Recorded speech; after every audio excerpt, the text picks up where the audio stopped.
Live news at 11 p.m.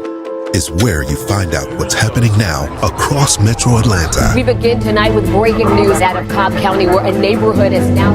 where you stay a step ahead of severe weather. Our storm risk has now been upgraded to a... and the only place where you can verify fact versus fiction. 11 Alive can verify that claim is false. 11 Alive News at 11 p.m. where you end the day ready to take on tomorrow. Weather can't run from the 11 Alive Thunder Truck. A mobile weather center with the power and speed to chase down the strongest storms and bring you on-the-ground conditions. The 11 Alive Thunder Truck, sponsored by Landmark Dodge. Fighting social inequality is on all of us. That's why 11 Alive is committed to sharing diverse perspectives, exposing injustice, and finding solutions. Voices for Equality, sponsored by Georgia Power and our other partners. The 11 Alive Storm Trackers. It's how you see weather happening now across Metro Atlanta. These severe storms are now closing in. We could be talking about damaging winds, hail, and... how you can plan ahead by knowing what's coming overhead. heavy storms are rolling in. Expect pop-up thunderstorms and rain all day long. And how you'll be weather ready wherever you are. We expect at any moment a tornado warning could be issued. The 11 Alive Storm Trackers. It's how you'll be prepared and stay safe. 11 Alive Morning News. We began with breaking news this morning. Is where you know what's happening now. 11 Alive is live on the scene. Where you can confidently plan ahead This severe weather is intensifying. by knowing what's coming overhead. And where Atlanta's traffic expert We've seen delays almost 30 minutes worth of helps you get there on time, every time. 11 Alive Morning News is where you start the day prepared. Watch weekdays 5 to 7 a.m. If you see breaking news or severe weather near you, snap it and share it using Near Me on the 11 Live News app. Want to verify if something's true or false? Record your question and send it. Download the 11 Live News app to use Near Me. 11 Alive News at 11 p.m. is where you find out what's happening now across Metro Atlanta. We begin tonight with breaking news out of Cobb County, where a neighborhood is now... where you stay a step ahead of severe weather. Our storm risk has now been upgraded to a... and the only place where you can verify fact versus fiction. 11 Alive can verify that claim is false. 11 Alive News at 11 p.m. where you end the day ready to take on tomorrow. Weather can't run from the 11 Alive Thunder Truck. A mobile weather center with the power and speed to chase down the strongest storms and bring you on-the-ground conditions. The 11 Alive Thunder Truck, sponsored by Landmark Dodge. Fighting social inequality is on all of us. That's why 11 Alive is committed to sharing diverse perspectives, exposing injustice, and finding solutions. Voices for Equality, sponsored by Georgia Power and our other partners. The 11 Alive Storm Trackers. It's how you see weather happening now across Metro Atlanta. These severe storms are now closing We in. could be talking about damaging winds, hail, and... how you can plan ahead by knowing what's coming overhead. heavy storms are rolling in. Expect pop-up thunderstorms and rain all day long. And how you'll be weather ready wherever you are. We expect at any moment a tornado warning could be issued. The 11 Alive Storm Trackers. It's how you'll be prepared and stay safe. 11 Alive Morning News We began with breaking news this is morning. where you know what's happening now. 11 Alive is live on the scene. Where you can confidently plan ahead This severe weather is intensifying. by knowing what's coming overhead. And where Atlanta's traffic expert We've seen delays almost 30 minutes worth of helps you get there on time, every time. 11 Alive Morning News is where you start the day prepared. Watch weekdays 5 to 7 a.m. If you see breaking news or severe weather near you, snap it and share it using Near Me on the 11 Live News app. Want to verify if something's true or false? Record your question and send it. Download the 11 Alive News app to use Near Me. 11 Alive News at 11 p.m. is where you find out what's happening now across Metro Atlanta. We begin tonight with breaking news out of Cobb County, where a neighborhood is now... where you stay a step ahead of severe weather. Our storm risk has now been upgraded to a... and the only place where you can verify fact versus fiction. 11 Alive can verify that claim is false. 11 Alive News at 11 p.m. where you end the day ready to take on tomorrow. Weather can't run from the 11 Alive Thunder Truck. A mobile weather center with the power and speed to chase down the strongest storms and bring you on-the-ground conditions. The 11 Alive Thunder Truck, sponsored by Landmark Dodge. Fighting social inequality is on all of us. That's why 11 Alive is committed to sharing diverse perspectives, exposing injustice, and finding solutions. Voices for Equality, sponsored by Georgia Power and our other partners. The 11 Alive Storm Trackers. It's how you see weather happening now across Metro Atlanta. These severe storms are now closing We in. could be talking about damaging winds, hail, and How you can plan ahead by knowing what's coming overhead. heavy storms are rolling in. Expect pop-up thunderstorms and rain all day long. And how you'll be weather ready wherever you are. We expect at any moment a tornado warning could be issued. The 11 Alive Storm Trackers. It's how you'll be prepared and stay safe. 11 Alive Morning News We began with breaking news this is morning. where you know what's happening now. 11 Alive is live on the scene. Where you can confidently plan ahead This severe weather is intensifying. by knowing what's coming overhead. And where Atlanta's traffic expert We've seen delays almost 30 minutes worth of helps you driving. get there on time, every time. 11 Alive Morning News is where you start the day prepared. Weather is intensifying. Watch weekdays 5 to 7 a.m. If you see breaking news or severe weather near you, snap it and share it using Near Me on the 11 Live News app. Want to verify if something's true or false? Record your question and send it. Download the 11 Alive News app to use Near Me. 11 Alive News at 11 p.m. is where you find out what's happening now across Metro Atlanta. We begin tonight with breaking news out of Cobb County, where a neighborhood is now Where you stay a step ahead of severe weather. Our storm risk has now been upgraded to a... And the only place where you can verify fact versus fiction. 11 Alive can verify that claim is false. 11 Alive News at 11 p.m. Where you end the day ready to take on tomorrow. Weather can't run from the 11 Alive Thunder Truck. A mobile weather center with the power and speed to chase down the strongest storms and bring you on-the-ground conditions. The 11 Alive Thunder Truck, sponsored by Landmark Dodge. Fighting social inequality is on all of us. That's why 11 Alive is committed to sharing diverse perspectives, exposing injustice, and finding solutions. Voices for Equality, sponsored by Georgia Power and our other partners. The 11 Alive Storm Trackers. It's how you see weather happening now across Metro Atlanta. These severe storms are now closing We in. could be talking about damaging winds, hail, and How you can plan ahead by knowing what's coming overhead. heavy storms are rolling in. Expect pop-up thunderstorms and rain all day long. And how you'll be weather ready wherever you are. We expect at any moment a tornado warning could be issued. The 11 Alive Storm Trackers. It's how you'll be prepared and stay safe. 11 Alive Morning News We began with breaking news this is morning. where you know what's happening now. 11 Alive is live on the scene. Where you can confidently plan ahead This severe weather is intensifying. by knowing what's coming overhead. And where Atlanta's traffic expert We've seen delays almost 30 minutes worth of helps you driving. get there on time, every time. 11 Alive Morning News is where you start the day prepared. Weather is intensifying. Watch weekdays 5 to 7 a.m. If you see breaking news or severe weather near you, snap it and share it using Near Me on the 11 Live News app. Want to verify if something's true or false? Record your question and send it. Download the 11 Alive News app to use Near Me. 11 Alive News at 11 p.m. is where you find out what's happening now across Metro Atlanta. We begin tonight with breaking news out of Cobb County, where a neighborhood is now Where you stay a step ahead of severe weather. Our storm risk has now been upgraded to a... And the only place where you can verify fact versus fiction. 11 Alive can verify that claim is false. 11 Alive News at 11 p.m. Where you end the day ready to take on tomorrow.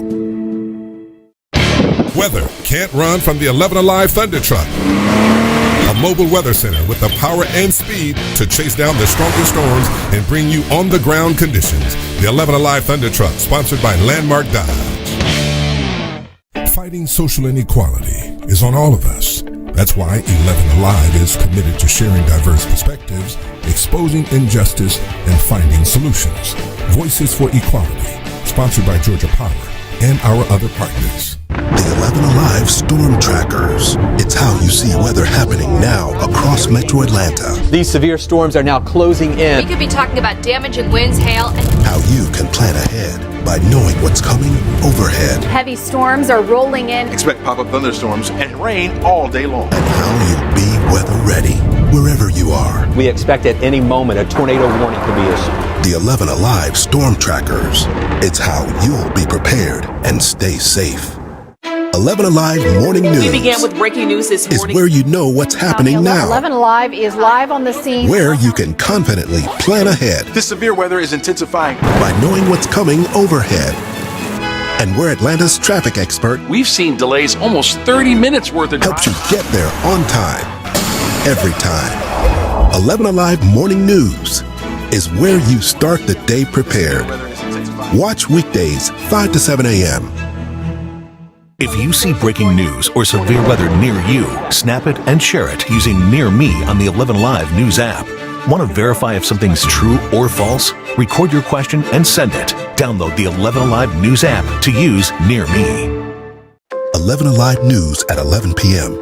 is where you find out what's happening now across Metro Atlanta. We begin tonight with breaking news out of Cobb County, where a neighborhood is now. Where you stay a step ahead of severe weather. Our storm risk has now been upgraded to a... And the only place where you can verify fact versus fiction. 11 Alive can verify that claim is false. 11 Alive News at 11 p.m. Where you end the day ready to take on tomorrow. Weather can't run from the 11 Alive Thunder Truck. A mobile weather center with the power and speed to chase down the strongest storms and bring you on-the-ground conditions. The 11 Alive Thunder Truck, sponsored by Landmark Dodge. Fighting social inequality is on all of us. That's why 11 Alive is committed to sharing diverse perspectives, exposing injustice, and finding solutions. Voices for Equality, sponsored by Georgia Power and our other partners. The 11 Alive Storm Trackers. It's how you see weather happening now across Metro Atlanta. These severe storms are now closing we in. could be talking about damaging winds, hail, and How you can plan ahead by knowing what's coming overhead. Heavy storms are rolling in. Expect pop-up thunderstorms and rain all day long. And how you'll be weather ready wherever you are. We expect at any moment a tornado warning could be issued. The 11 Alive Storm Trackers. It's how you'll be prepared and stay safe. 11 Alive Morning News we began with breaking news this is morning. where you know what's happening now. 11 Alive is live on the scene. Where you can confidently plan ahead This severe weather is intensifying. by knowing what's coming overhead. And where Atlanta's traffic expert We've seen delays almost 30 minutes worth of helps you driving. get there on time, every time. 11 Alive Morning News is where you start the day prepared. Weather is intensifying. Watch weekdays 5 to 7 a.m. If you see breaking news or severe weather near you, snap it and share it using Near Me on the 11 Live News app. Want to verify if something's true or false? Record your question and send it. Download the 11 Alive News app to use Near Me. 11 Alive News at 11 p.m. is where you find out what's happening now across Metro Atlanta. We begin tonight with breaking news out of Cobb County, where a neighborhood is now. Where you stay a step ahead of severe weather. Our storm risk has now been upgraded to a... And the only place where you can verify fact versus fiction. 11 Alive can verify that claim is false. 11 Alive News at 11 p.m. Where you end the day ready to take on tomorrow. Weather can't run from the 11 Alive Thunder Truck. A mobile weather center with the power and speed to chase down the strongest storms and bring you on-the-ground conditions. The 11 Alive Thunder Truck, sponsored by Landmark Dodge. Fighting social inequality is on all of us. That's why 11 Alive is committed to sharing diverse perspectives, exposing injustice, and finding solutions. Voices for Equality, sponsored by Georgia Power and our other partners. The 11 Alive Storm Trackers. It's how you see weather happening now across Metro Atlanta. These severe storms are now closing we in. could be talking about damaging winds, hail, and How you can plan ahead by knowing what's coming overhead. Heavy storms are rolling in. Expect pop-up thunderstorms and rain all day long. And how you'll be weather ready wherever you are. We expect at any moment a tornado warning could be issued. The 11 Alive Storm Trackers. It's how you'll be prepared and stay safe. 11 Alive Morning News We began with breaking news this is morning. where you know what's happening now, 11 Alive is live on the scene. where you can confidently plan ahead This severe weather is intensifying. by knowing what's coming overhead, and where Atlanta's traffic expert We've seen delays almost 30 minutes worth of helps you driving. get there on time, every time. 11 Alive Morning News is where you start the day prepared. Watch weekdays 5 to 7 a.m. If you see breaking news or severe weather near you, snap it and share it using Near Me on the 11 Live News app.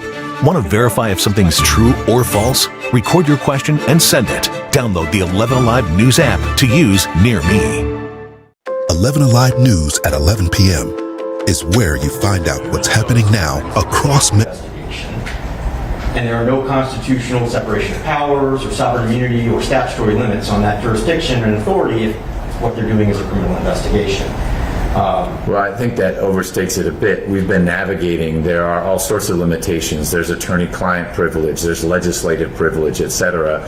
And the district attorney's office has pushed against that, but ultimately acknowledged there are certain things that even in the Fifth Amendment privilege that stand in the way of unfettered inquiry with the witnesses who do appear in front of the grand jury. So You only get that far. You only get to analyze whether they have to respect those privileges if they have, or more importantly, if the special purpose grand jury has the authority to do whatever it's doing anyway. agreed. And we've got to go back now and look at what that authority is, because their position that as long as what they're doing is a criminal investigation, there are no limits on that, and they can haul in the governor, and they don't have to pay attention to these other jurisdictional constitutional issues. It's wrong on every level, starting with this is actually not a criminal investigation. So slide 1 I put up here for you, this is a civil investigation. And in civil investigations, a special purpose grand jury and a district attorney that's aiding it have no authority under established Georgia law to investigate state offices. They simply don't. And I said civil, and I saw the court's reaction to it, but that is what a special purpose grand jury does. And I think the court has actually recognized this, albeit indirectly, in some of your other orders in this matter. You know, they keep saying it's a criminal investigation and it's their investigation, and it's neither. The investigation and understanding why those are both wrong is crucial to understanding what the special purpose grand jury is authorized to do and what it's not. And we got to look at that before you even get to can they use it to haul the sitting governor in to testify about his duties. So we're lucky the Georgia appellate courts have actually answered this question for us. So number 1, it's a grand jury investigation. It's not a DA investigation. While the DA aids it, it's the grand jury that investigates. I know the court is very familiar with that construct. And because it is a special purpose grand jury investigation, it's by definition, it's civil and it's not criminal, no matter how they want to dress it up. And this is because the special purpose grand jury is a civil investigative body only. It has no power to indict, and this is what I think Your Honor has noted in some of your other orders in this case. It doesn't have any power to indict. It has limited power to interview witnesses, and it can only issue a report. There's simply nothing criminal about its process or investigation, and whatever it does in that process and that ultimate report, they belong to the grand jury. They don't belong to the district attorney. So this slide tells you what the Georgia Court of Appeals has said about the nature of the special purpose grand jury, and there's a number of cases about them.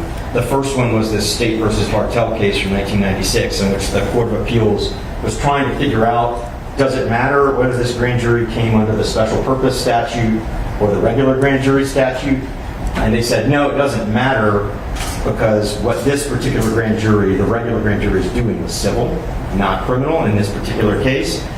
Either way, we don't have to add to that question, but special purpose grand juries only do civil investigations because they can't indict. That was reinforced in Kennerly versus State in 2011. Why does the lack of power to indict, and agree with you that the special purpose grand jury cannot bring charges, and we've had to explain that to witnesses, to all sorts of folks. Why does that mean it's not a criminal investigation or criminal investigative body as opposed to civil? Wouldn't one look to, I'll call it the charter, so the chief judge signed an order authorizing the creation of the special purpose grand jury, and its purpose was not to investigate civil matters. It was to investigate alleged criminal interference with the 2020 general election. So criminal, not civil. Why is simply the lack of the ability to indict? A police officer cannot indict anyone. Sure. But if a police officer is asking you questions, that's not a civil investigation. It's a criminal investigation. Sure.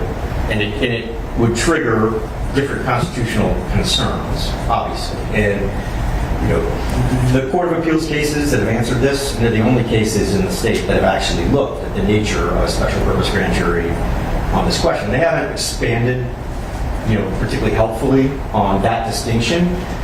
But I think the reason is because particularly when you are investigating state or even local government actors who have special immunities that ordinary citizens may not have, then criminal versus civil, the nature of the investigation that the grand jury does, becomes a structural issue with respect to, are you subject to jurisdiction? And if it's civil, if you're talking about government officials acting in the course of their official duties in a civil investigation, particularly when you're talking about the state, sovereign immunity is a bar. And so I think this rule is recognizing that when you are investigating a criminal act and you have probable cause to believe there's been a crime committed, by definition that's outside the scope of an official state duty.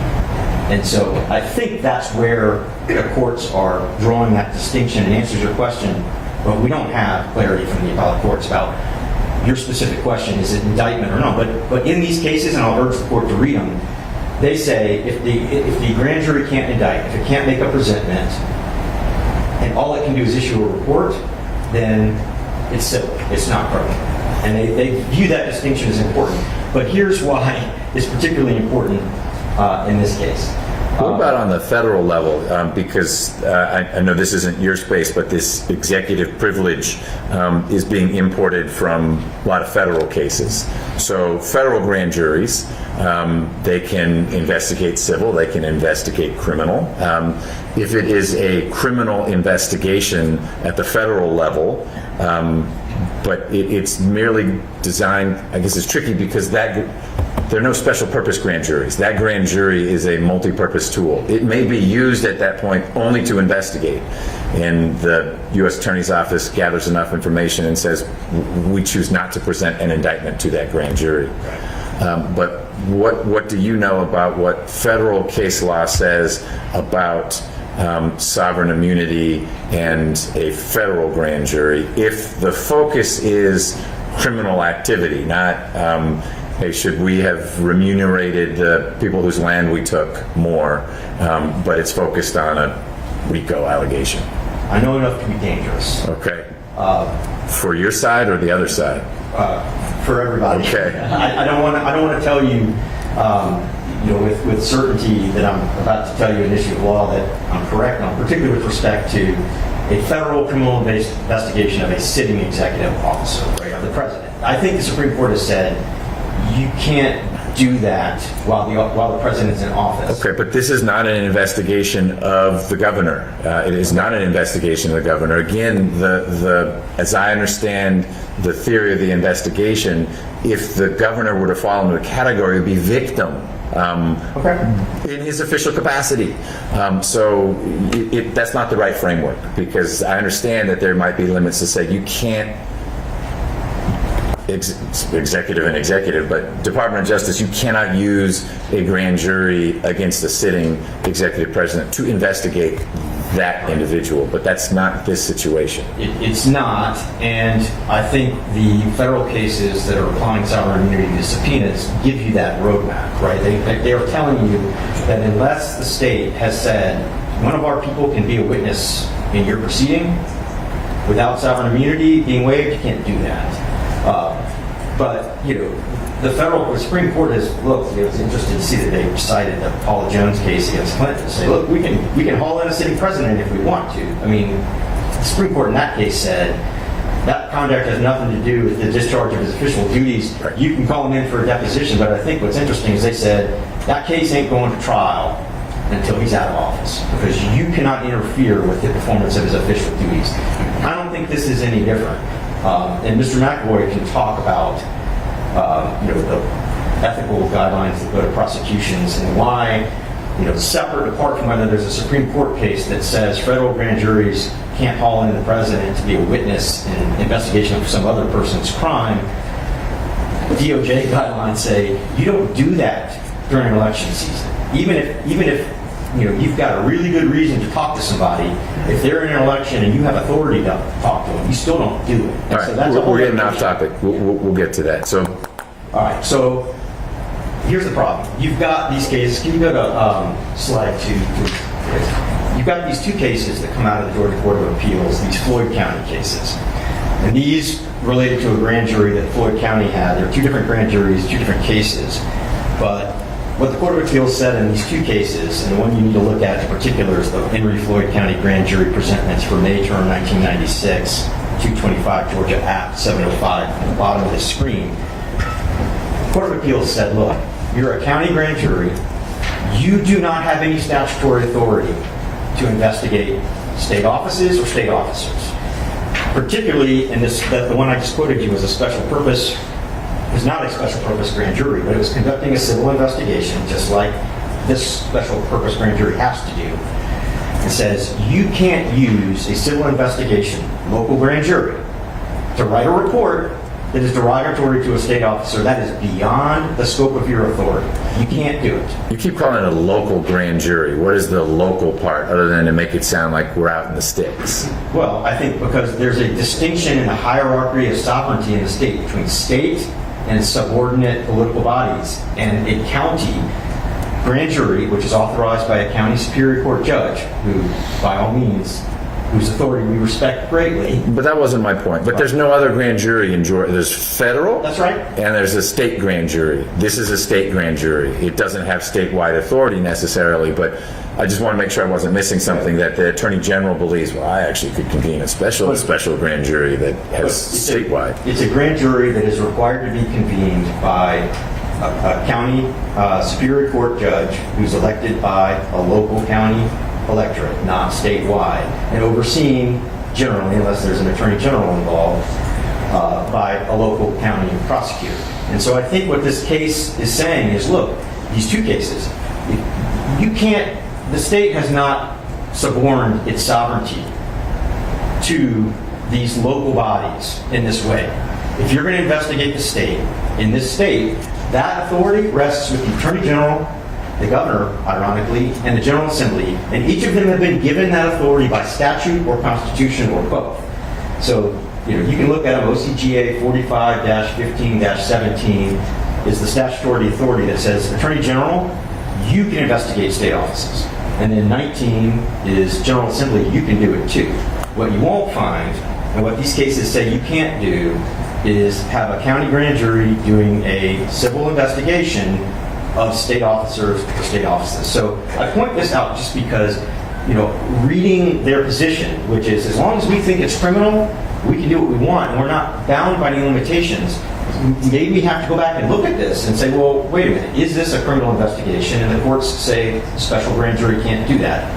And do they have the authority to go beyond their local jurisdiction and haul in state officers? And all of these statutes and these Court of Appeals cases say you can't do that. You cannot usurp the authority of the AG and the General Assembly or in the governor for yourself as a state prosecutor. Because in Floyd County, they were investigating DFACS, which is a state agency, and it was an investigation into the operations of the state agency, et cetera, which that grand jury thought, hey, we're able to inspect our clerk's office, and I don't know what gave them the wild hair to go after DFACS. Again, not this situation. So, but what they were doing, they can still subpoena records from DFACS. It's interesting that the grand jury's authority does allow them, specifically and expressly, to get documents from state departments. But what it can't do, what this court says was quashed in that case, was you can't subpoena DFACS employees. And we weren't even talking about the head of DFACS. We're talking about low-level people. Right. An investigation into the operation of DFACS as opposed to an investigation into maybe there was a hacking attack on DFACS, and so they're just trying to figure out, hey, you were a victim of hacking. Tell me what you saw on your computer screen when the ransomware appeared. That's different. Okay. I think, but who knows? But I'm sure the grand jury could have articulated a narrower way to phrase what they were trying to investigate that made it less direct on defects. But either way, the Court of Appeals says, if you want to talk to state officials, that's the AG's purview. That's the General Assembly's purview. That's not something you can do here. But that's just the statutory limits that the courts have put on grand jury authority. And there's no recognition of it at all or the fact that the special purpose grand jury is civil. By definition, it can't be anything else. And you say that because of Bartell. Bartell and Kennerly, yes. Kennerly just says it can't indict, but you marry the two to say because it can't indict, it must be civil. But I don't. That's the clear implication of those cases. Okay. But we don't even need to go there. I mean, we need to make our record because they've attacked or demonstrated that they do have statutory authority to do it. We don't even have to wade through that thicket to dispose of the subpoena because sovereign immunity is not structural. It's not based on suit or lawsuit or action or claim or any of those words that you can interchange and are interchanged in law. It is jurisdictional. So can you go to slide 3, please, Grace? I know the court's aware it's a common law jurisdictional doctrine. It actually predates the charter of the state of Georgia and our first constitution, but it was constitutionalized in 1974. So we don't have to worry about, is it common law or is it constitutional? It is constitutional. And it is jurisdictional. The McConnell case in 2017 and the Conway case makes it very clear that it is not structural. It is jurisdictional, as do half a dozen other cases in the state that have reviewed it. Now, the special prosecutor argues that sovereign immunity is tethered to the nature of the legal process at issue, as if it matters what form of legal process is being asserted against the state. And I'm going to show you that's not the case. The entire argument appears rooted in the issue that you've raised, which is their belief that the word suit appearing in certain provisions of the Georgia Constitution that provide for express waivers of the jurisdictional immunity means that sovereign immunity only applies in the context of an actual complaint filed naming the state or its officers as a nominal defendant. But when you look at how that word suit or lawsuit or action, those words are actually used in the Georgia Constitution with respect to the application of the jurisdictional bar, it's clear that there is no such limitation, because the provisions in the Constitution that say we, the state, are immune from jurisdiction, they don't have that language in it. I'm going to show you why and where that is. And there's no other defined mechanism or process at all that limits that jurisdiction. So even if you accept his argument that suit or lawsuit means a complaint or a petition or some defined cause of action, which according to Black's Law Dictionary, by the way, that's not what those words mean. It doesn't. So let's look at the Constitution. Can you go to slide 4, please? So this is Georgia Constitution, Article 1, Section 2, Paragraph 9. This is the primary provision in the Constitution that provides for sovereign immunity, and up until the amendment a few years ago to the Constitution was the sole location in the Constitution where you would find any waiver. So the key provisions in here that actually provide for they incorporate the common law sovereign immunity are subsections E and to a lesser extent F. So let's look at primarily E here. E is the actual expression of the immunity the state enjoys. This is the source language. Except as specifically provided in this paragraph, sovereign immunity, no limitation, no suit, no action, no lawsuit. It extends to the state and all of its departments and agencies.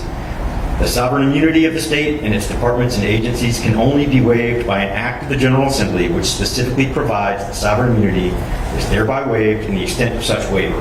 That is not limited. It is not limited to any specific cause of action.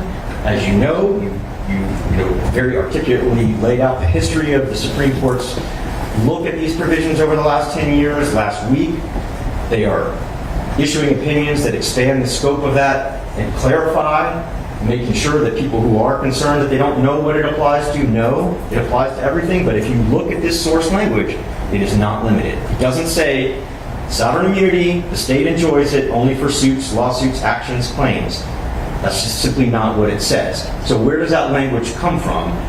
You can find it in the exemptions the express waivers, and only there. And they're all for civil actions. And they are specifically identified. So the only place those limiting descriptors show up is when they are in the Constitution explaining the limits of those express waivers. So you got the Constitution saying we are immune unless we tell you otherwise. But immune from what? Jurisdiction. You can't bring me into court for any reason. It is jurisdictional bar. The state is above the reach. Where is there a case ever that says that includes criminal proceedings? It doesn't have to unless there's an express waiver for it. Now, but then there'd be a case that says, oh, you actually can't haul this person into court for criminal proceedings because of sovereign immunity.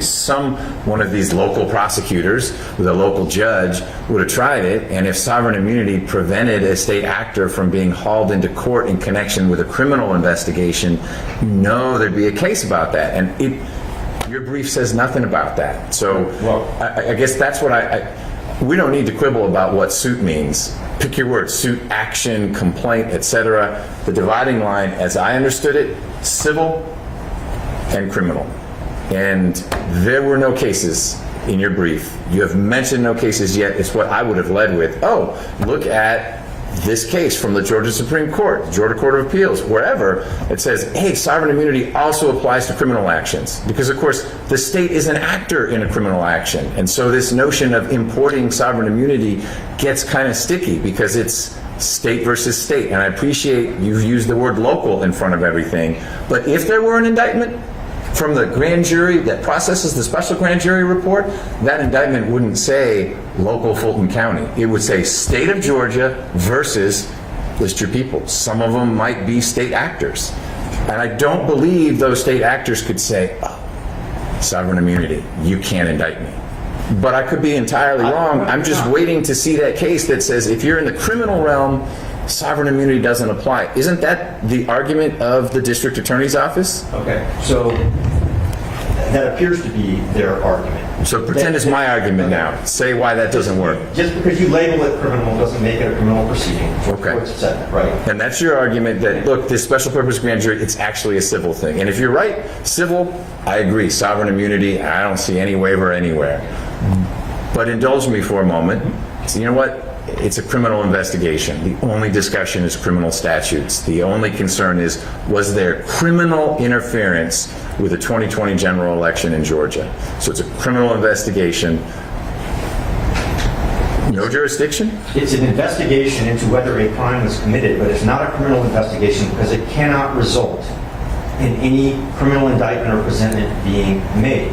That was the choice of the district attorney when they opened this investigation. They chose to go the route of a special purpose grand jury that can just write a report. That's all they can do. And that doesn't convert this into a criminal inquiry where, and I don't think it's settled by any stretch that even if this were a criminal grand jury proceeding, that the DA could summon the governor to it as a witness only to talk about the performance of his official duties while he sits in office. I don't know if it's settled, but you haven't shown me anything that says that couldn't. I guess I'm curious if it were a GBI investigation. So they can't indict anything either. And they're trying to interact with folks, and they try to get legal process to do something. Sovereign immunity? No, you can't do it because we haven't waived it. It's not.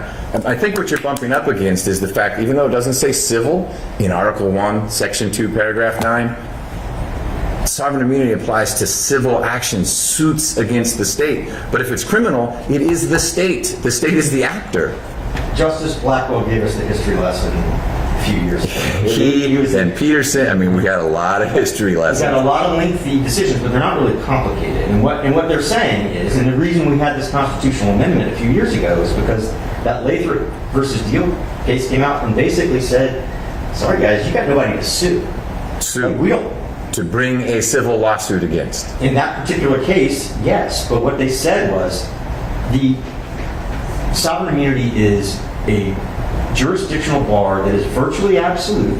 Broad sweep was the language they used. And dates back to the sovereignty of the king. It's not about the nature of the process or the nature of the tribunal.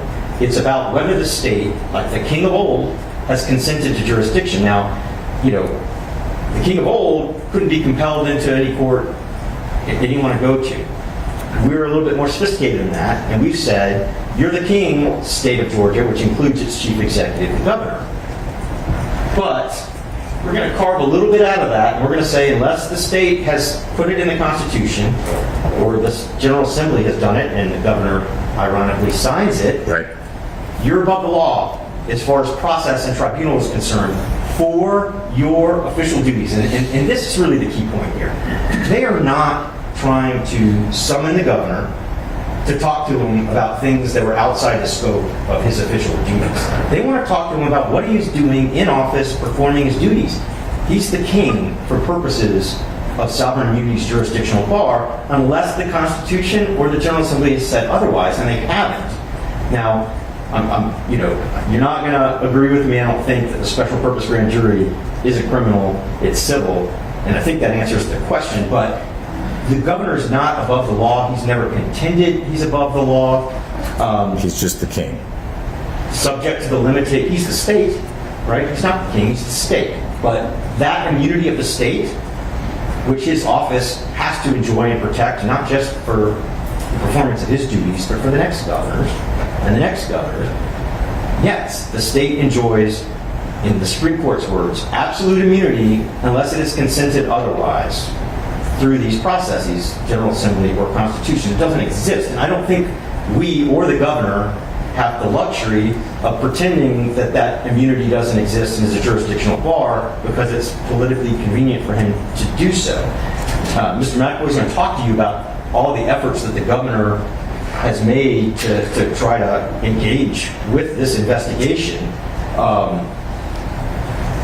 But once that subpoena issued, he was put in a position where he had to either enforce the law of the state of Georgia, which includes making sure that there is no inadvertent waiver or derogation of this important immunity that the state enjoys and he is duty-bound to protect. Is there a particular reason we're having this discussion now and not when, I think this is how it played out, I may be mistaken, the Secretary of State fall under this definition, received a subpoena, Yeah. The Attorney General, the Chief Law Officer of the state, received a subpoena. Why is it the king rather than his chief counsel or the Secretary of State? It's a fair question, and Mr. McAvoy and I would very much like to have been engaged counsel to those gentlemen before they made their decision, but they do enjoy the same sovereign immunity. It would be the same argument, and they could choose to enforce it or say, I'll honor this subpoena and let this grand jury hear what I have to say. The court is sophisticated enough to know that both of those state officers may have had independent reasons, one primary one being the timing of the outreach. Months ago. And scope. We don't know what kind of discussions their legal team had with the district attorney before they agreed to come talk. We don't know if they were reassured that their executive privileges, their attorney-client privileges, the scope of the questions would be limited and appropriate. We just don't know. That's questions that I think they would have to answer, but sovereign immunity is not theirs to waive. And while the Attorney General is one of the law enforcement officers who has a duty to uphold the law in the state of Georgia, the governor is the chief executive. And the Constitution is very clear that he doesn't have the luxury of ignoring something as important to the state's continuing operations as this jurisdictional principle merely because he was going to be put in this awkward and uncomfortable situation where he's being disparaged on a daily basis for the way this process has unfolded. So he did not choose to have the subpoena implicate this important jurisdictional doctrine, but it did. As soon as it was issued, he was left without a choice if he was going to fulfill his constitutional duty to make sure that that immunity is upheld and protected. The court... Well, I want to follow... I follow most of that. When you say he was left without a choice, are you saying he, the governor, didn't have the same liberty that the Secretary of State or the Attorney General and could have elected? It would have set a precedent that governor in his wisdom would have made, but could have said, all right, you know what, I'm going to show up anyway. I don't necessarily think this is something that has jurisdiction over me. It's a piece of paper that I could choose to ignore. Or, as you said, he had no choice but to. Yeah. And I assume that was to defend. Okay. So, got it. and it's rhetorically because, honestly, these proceedings are supposed to be secret, the grand jury's investigation. Yet somehow this stuff plays out on the front page of the paper seemingly multiple times a week. I don't actually know whether the Attorney General and the Secretary of State were subpoenaed or whether they appeared voluntarily. Okay. Me neither. But Mr. McAvoy's going to tell you at length what efforts the government made to engage voluntarily with the district attorney's office. So the change, the duty to make sure that he is not complicit in an unauthorized investigation that's exceeded its authority, came when that subpoena issued. Okay. We kind of talked jokingly about the state being the king, and I'm not trying to suggest that the governor views himself in that way. I have to clarify because we've got lots of people watching. Understood. And me neither. And you were simply going historical. And that's right. The term is sovereign immunity. There is no sovereign in America, but there is a head of the government and a head of the executive branch and our duly elected governor.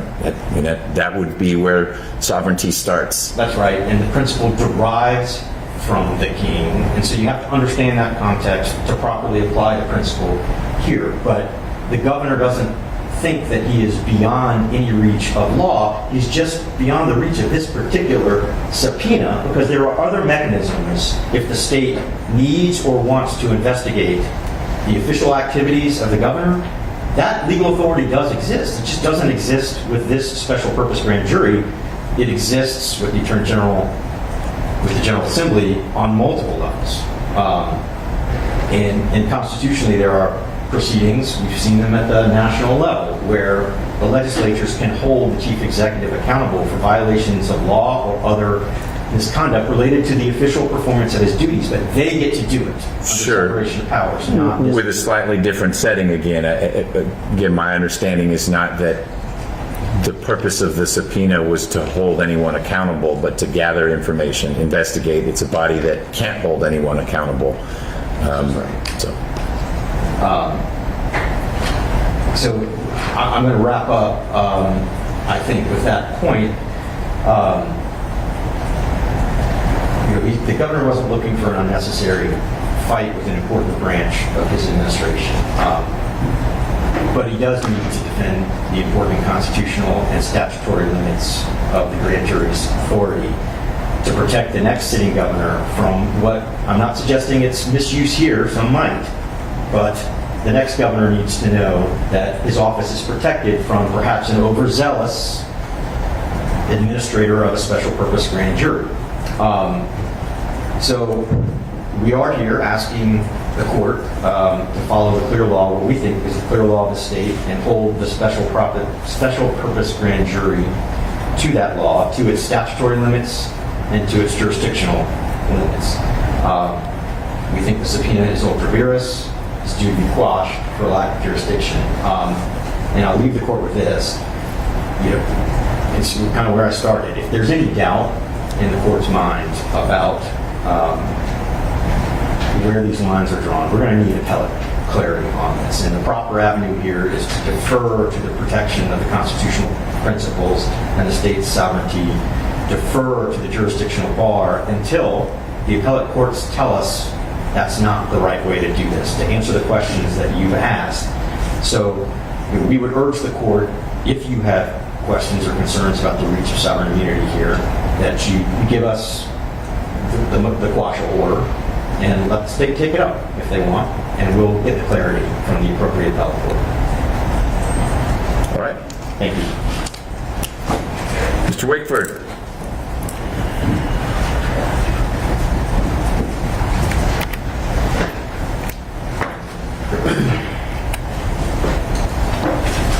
The opposing counsel just said if Your Honor has questions, just watch the subpoena. But Your Honor asked several questions, and I didn't hear from opposing counsel answers to those questions. So this proceeding, which is clearly criminal, why is it civil? This proceeding, which is not a lawsuit, but instead a subpoena, why does sovereign immunity apply to that? There has still not been direct answers to those questions. And finally, where is the authority for this position? Where is the case that states that the governor can have his subpoena quashed in these circumstances? There were not answers to those questions. So I'm at your Honor's disposal if you have questions for me, but our position is that this is a criminal proceeding. Sovereign immunity applies to immunity from suit. What makes it a criminal proceeding? I guess what I'd like you to focus on is it's not quite exactly where Mr. Bauer started, but at page 2. Bartell, I understand what Kennerly says. Different sides have invoked Kennerly, I've invoked Kennerly. Just to let everyone know, this grand jury is issuing a report, not an indictment. That's the extent of their end game authority. To me, it's less clear the extent of their authority to summons people before them. What makes this special purpose grand jury a criminal proceeding as opposed to a special purpose grand jury that was investigating something plainly civil? I think defects, if it was investigating the administration of defects, or if it declared itself a civil investigation. First of all, the Kennerly case is, when it says the language that the opposing counsel relies upon, it is interpreting Bartell. It says, Bartell says special purpose grand juries are only civil. That's not what Bartell says. Bartell says, in that case, that grand jury was civil and declared itself as such.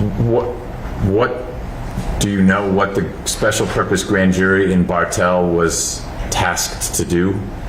The grand jury in Bartell actually wasn't clear which statute that grand jury was impaneled under.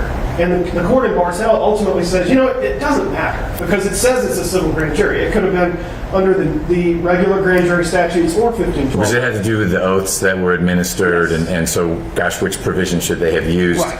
And I'll have to dive deeper into Bartell, but what would distinguish Bartell for me is if its charter was to determine if there had been violation of the city code in a non-criminal way with the way something was developed. It had nothing to do with alleged criminal activity. And the part of the decision in Bartell is they say we don't know which statute this grand jury was chartered under, so there is no charter. But what the oath in Bartell said is, do you swear to tell the truth in this civil investigation into the Department of Family and Child Services? It was clear. And so the Court of Appeals said it doesn't matter. It could be under either, because 1512-100, the special purpose grand jury statute, says that you can be impaneled for either. But you can impanel one to investigate anything that a normal grand jury can investigate. And a normal grand jury can investigate civil or criminal proceedings. So then we look, the language of the statute says that a special purpose grand jury can be convened to investigate any violation of the laws of the state. The impaneling order, which was issued by the chief judge of this circuit, said that any violation of the laws of this state can be investigated within the subject matter that is relevant for the special purpose grand jury. And in the request from the district attorney for a special purpose grand jury, it was said over and over that there could be possible criminal disruptions to the laws of this state. And that is what it is investigating. Over and over again, this has been emphasized. Finally, you have the authority of a special purpose grand jury who is investigating criminal matters to make recommendations in its report that certain criminal charges be pursued. So to say that because of a line in Kennerly that misinterprets the holding in Bartell, that this is somehow civil and there's no amount of other authority or specific information in this case can say otherwise is, well, it's just not true. Let's say for a moment that it's fair to characterize the special purpose grand jury here as one that's engaged solely in criminal investigation. Why does sovereign immunity then not apply to the subpoena to the governor? Well, sovereign immunity, you look to the Constitution. This was cited by opposing counsel. In Article 1, Section 2, Paragraph 9, they may waive the state's sovereign immunity from suit by enacting a State Tort Claims Act I mean, we are talking about items and matters that have absolutely nothing to do with a criminal investigation. Additionally, this is not a suit. This is, if they had meant any legal proceeding conceivable, they could have said so. But this is talking about tort claims. This is talking about proceedings against the state, where the state is a party. And this is a subpoena to the governor as an individual about his activities as a witness to the actions of other people. Well, yes, but to Mr. Bauer's point, it wasn't a witness where he happened to be driving from home to work and there was an accident or we saw people in a fight. It would have, the only reason he's connected to this is because of his official capacity. And as I understand the theory of the investigation, in treaties that he exercised his authority in certain ways to benefit folks who thought that the electoral outcome wasn't what it seemed to be. So, yes, witness, and I've seen nothing that suggests the governor is anything but a witness, as in we're interested in learning from you, not subject, not target, to get into that messy nomenclature that raises pulse rates. But it is still in connection with his official duties, which is why I think we then need to explore the concept of sovereign immunity, because I don't think, and Mr. Bauer acknowledged this, if the governor had been driving home from work and was going 90 in a 35 zone and hit someone and there was a lawsuit over that accident, that would be victim of accident versus the name of the governor, not governor in his official capacity. And I don't think sovereign immunity would help him a lot there. But it certainly, if this were a civil investigation, this is the governor in his official capacity responding however he did to people from the outside of Georgia and inside of Georgia saying, why not take this course of conduct? Why not do this? We ought to do that. So to call it as an individual, unless I am, and you are much closer to where this special purpose grand jury has gone, but on the surface, the layperson understands it to be the governor as governor and not as, I happen to live in Georgia and these things happened. That analysis of whether acts are official acts or acts in an official capacity is always undertaken when there is a lawsuit. So to put that analysis ahead of the determination of whether this is a lawsuit or not puts the cart before the horse. It inverts the analysis. And it's just not relevant because this is not a lawsuit. This is a subpoena to ask the governor to be a witness in a criminal investigation. So it just doesn't apply. And if it did, I'm not sure if the implications of this position have been fully thought out and explored, because police officers are arms of the state, and they are subpoenaed to appear in court proceedings all the time. I have yet to hear that a police officer or state trooper who is an employee of state government cannot be subpoenaed to come in and provide testimony in criminal matters. GBI agent. If this position is validated, the power of this court is entirely destroyed with regard to a whole host of actors. And it simply doesn't flow from logic or the way that the law is supposed to fit together. This grand jury has asked the governor to come forward in the same way that his legal advisor under the laws of this state, the Attorney General, was asked to come forward.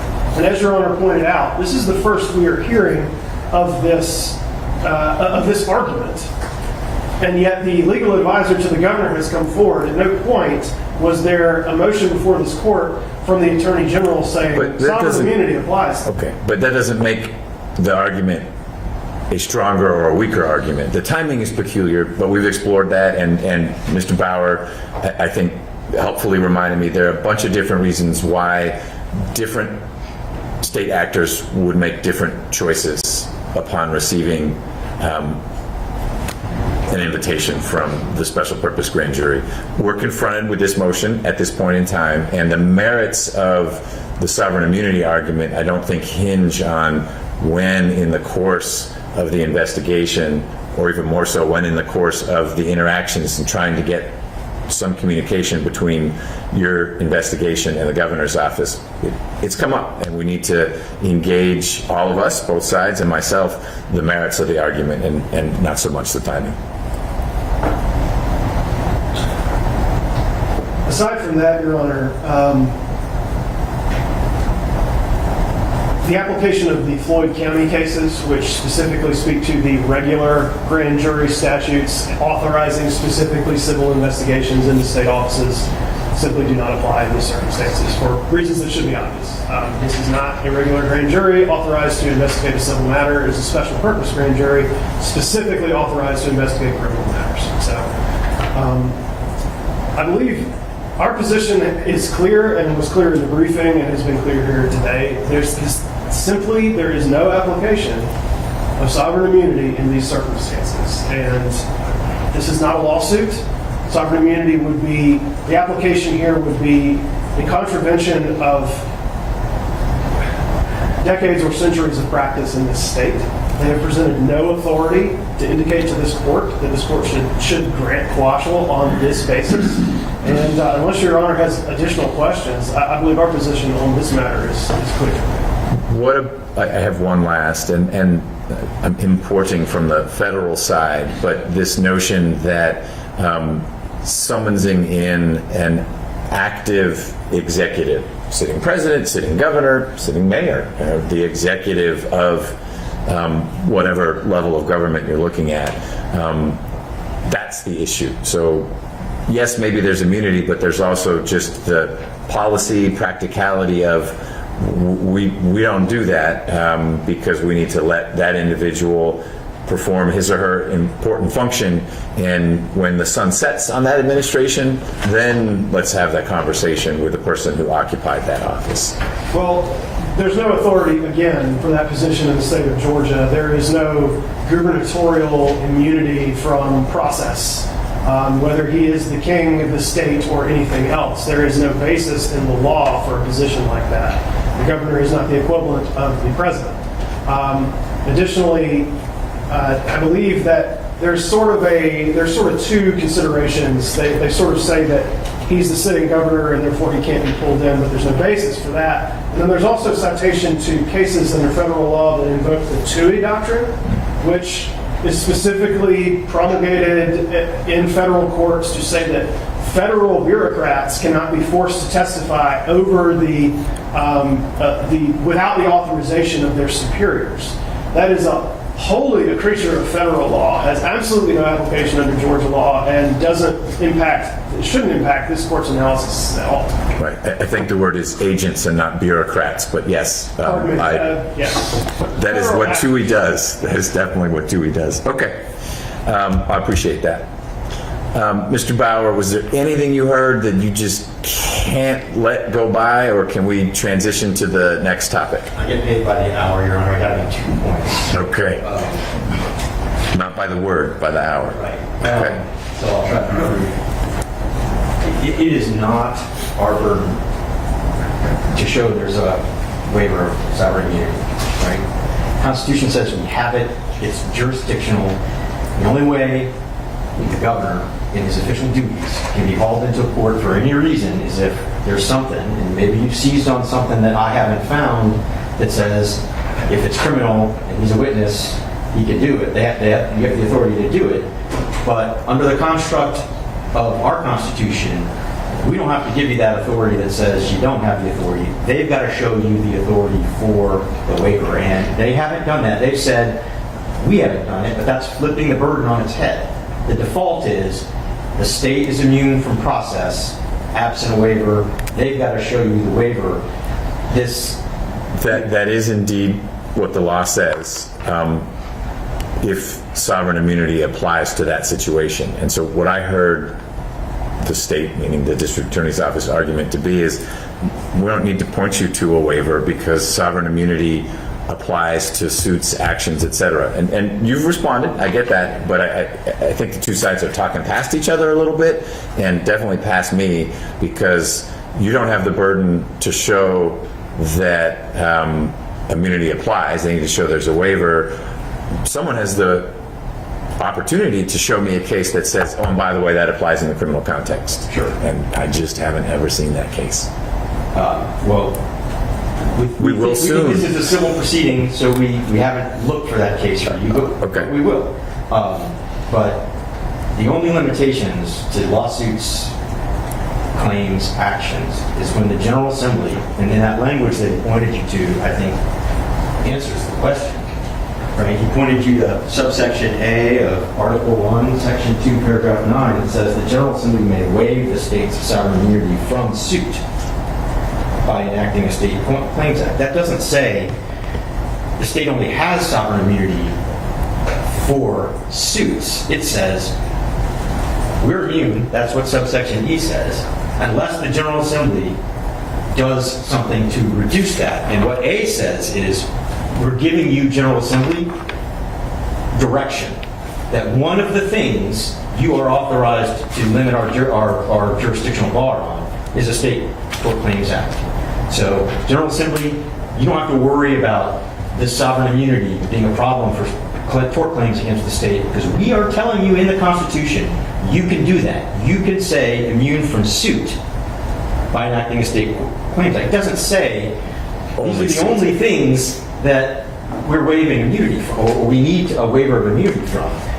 The only other point I want to make is I think you sort of highlighted the slippery slope of authorizing grand juries to subpoena a sitting governor during his term, during an election. We'll let Mr. McAvoy talk about that, to discuss the conduct of his duties in office.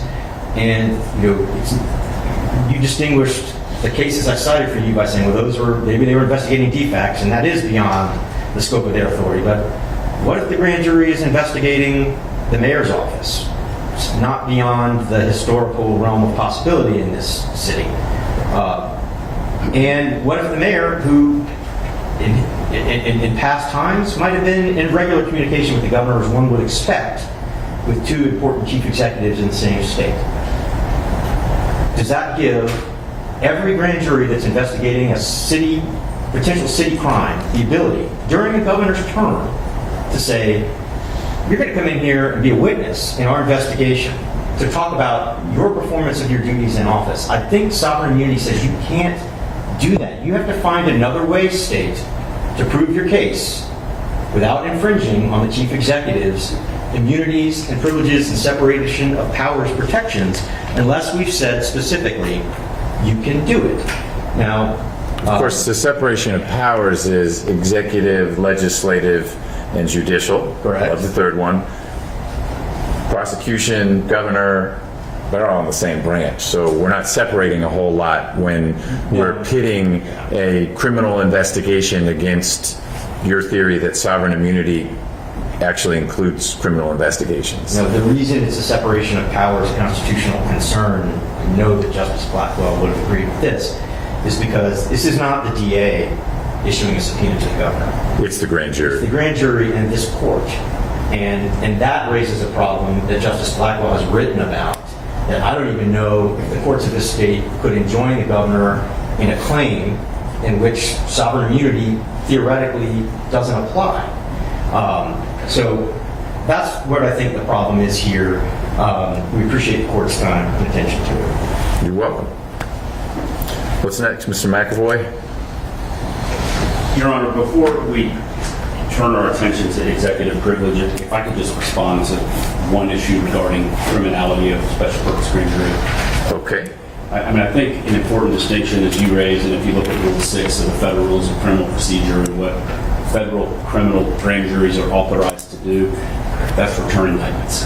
And in our view, that's the distinction between a criminal procedure and a civil procedure. Even in the federal context, you panel a grand jury, you want to look at some civil FDA issue, that grand jury still has the power to return an indictment, even if it starts off as a civil inquiry. I liken it to law enforcement. Does somebody have arrest powers? If they have arrest powers, it's criminal in nature. If you don't have arrest powers, it's civil in nature. And I think that applies here. And if you look at Chief Judge Brasher's order, the only thing that they're empowered to do is make recommendations. In this country, making a recommendation about a criminal matter does not empower it to become a criminal matter.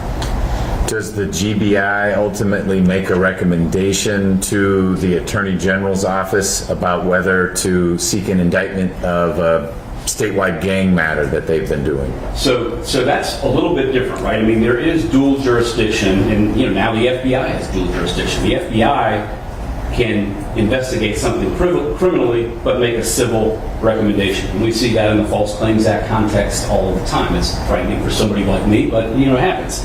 But you can't have it the other way around. You can't have a civil investigator have arrest powers or indictment powers, just as a special purpose grand jury has no power to bring charges against anybody. Okay, but my question was the fact that the GBI can't indict, but they could recommend to the Attorney General that he pursue an indictment following their investigation doesn't make their investigation non-criminal. But Your Honor, that's not the province of a law enforcement officer. The province of a grand jury is to return a true bill or not return a true bill. That is the entire, as you well know, that's the forum of the grand jury. The forum of a police officer or detective, they're not empowered to bring indictments. They are. Understood, but the fact that they cannot bring an indictment doesn't make their investigation non-criminal. That's all I'm getting at. And this grand jury, this special purpose grand jury, much like a GBI agent investigating something, they don't have the power to indict, but they have the power to gather information and ultimately make a recommendation to the district attorney. Hey, based on what we've got here, we think you should indict. And I'm analogizing here. I want you to distinguish it the way that a homicide detective might say, you know what, we think you should bring this case. Or FBI agents would bring to an assistant U.S. attorney, we think you should bring this case. That's not a civil investigation until it's indicted.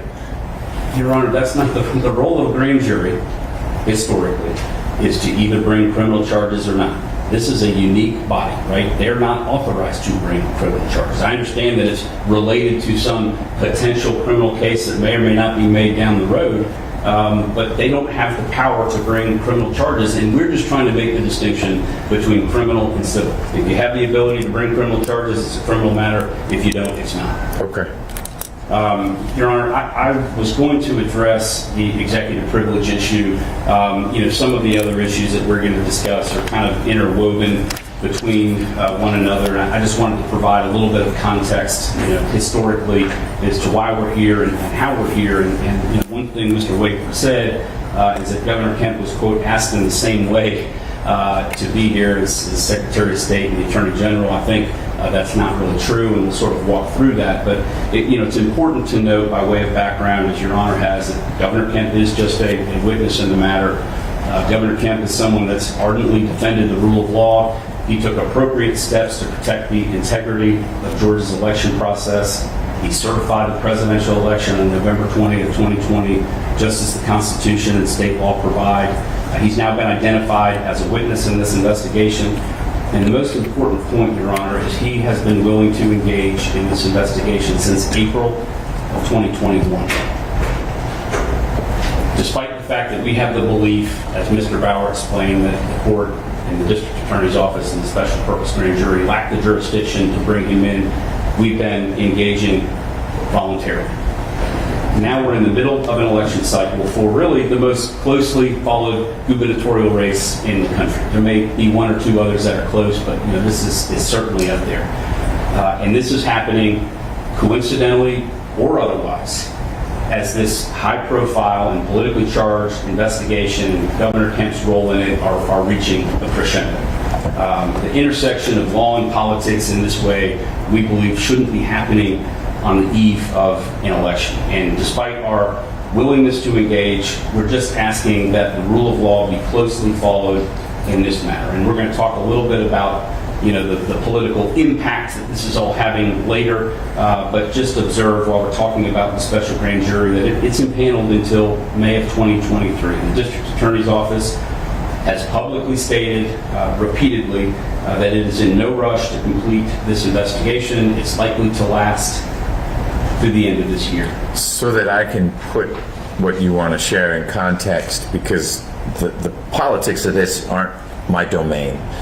You're sharing this because it goes to the oppressive nature of the subpoena if I find that it is not to be quashed because of sovereign immunity, no jurisdiction, or executive privilege.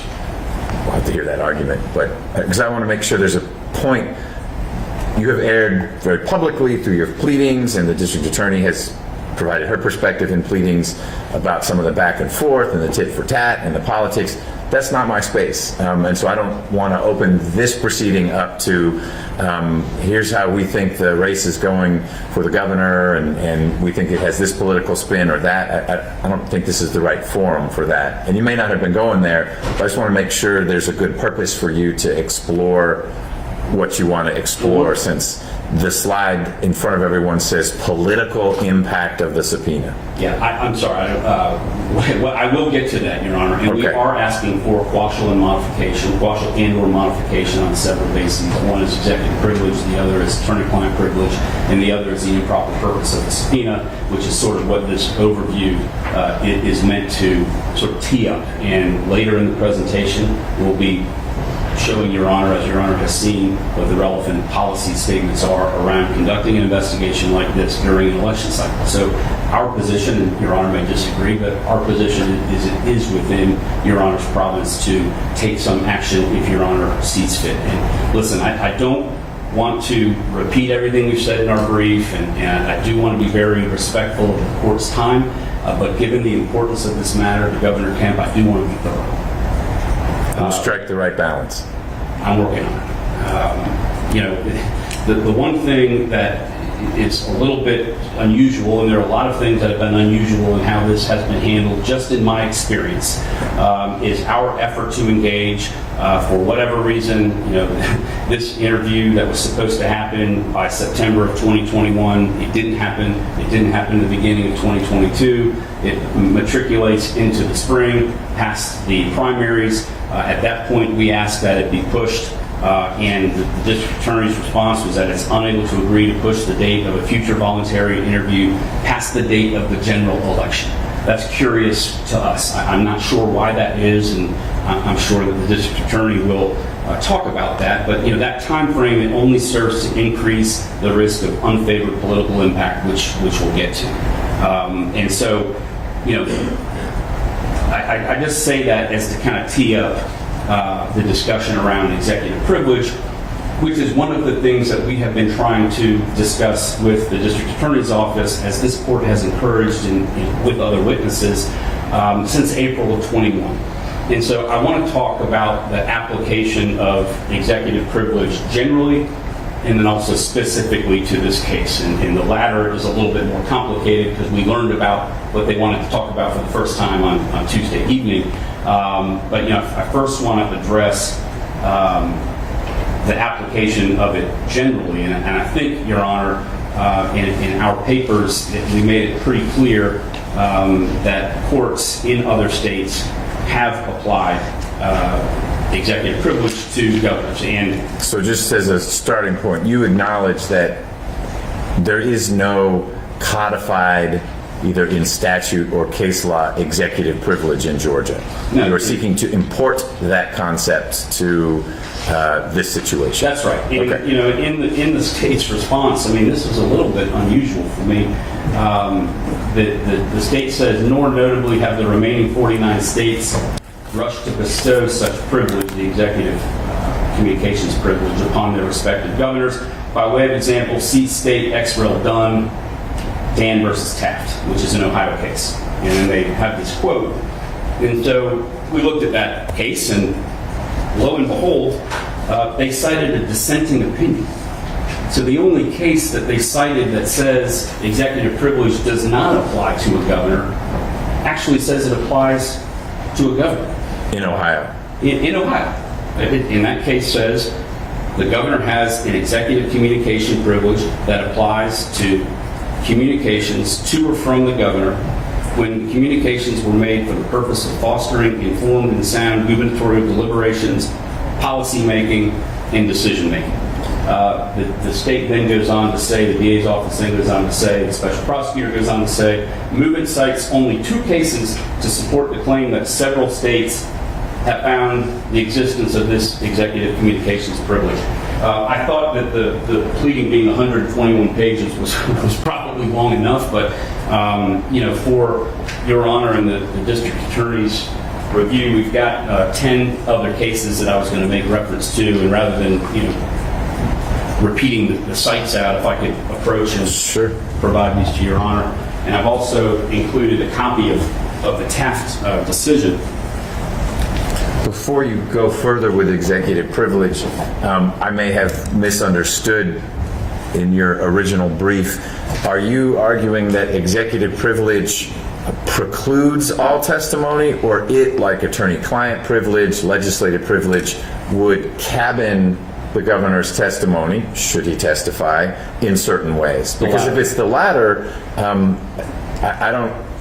You do need to articulate why you think there is such a thing in Georgia, but beyond that, I think we would need to work through, after we conclude today, that threshold question of, is the subpoena quashed or not? If it's not, then I think the governor falls into the same broad category as many other witnesses who have come before the special purpose grand jury, where you and your colleagues, the district attorney's representatives, and I would sit down and say, here's a safe area, an allowable area, and not. I don't think we'll do that here and now. Well, that is a great suggestion, and one that we've been trying to facilitate for 18 months. And I don't know if there are legitimate questions about the application of the executive privilege to the governor of Georgia, but I'm happy to go through a couple of analogous cases that have similar findings, and the cites are all in front of Your Honor. In the state of Washington, in the Freedom Foundation case, the court held that the executive communication privilege applies to communications authored, solicited, or received by the governor or aides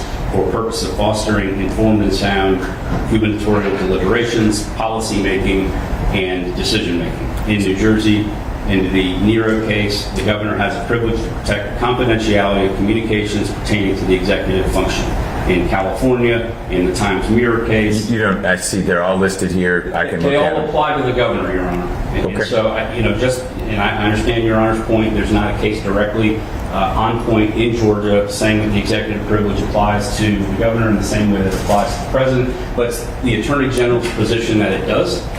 It's consistent with 10 other states who have found the same thing, and there is not a single case that we've been able to find or that's been identified by the district attorney that says it does not. In other words, no other state has come out and said the executive privilege does not apply to the governor. So I don't know what else really to say about the potential theoretical general application of the executive privilege to the governor. I think it's pretty clear.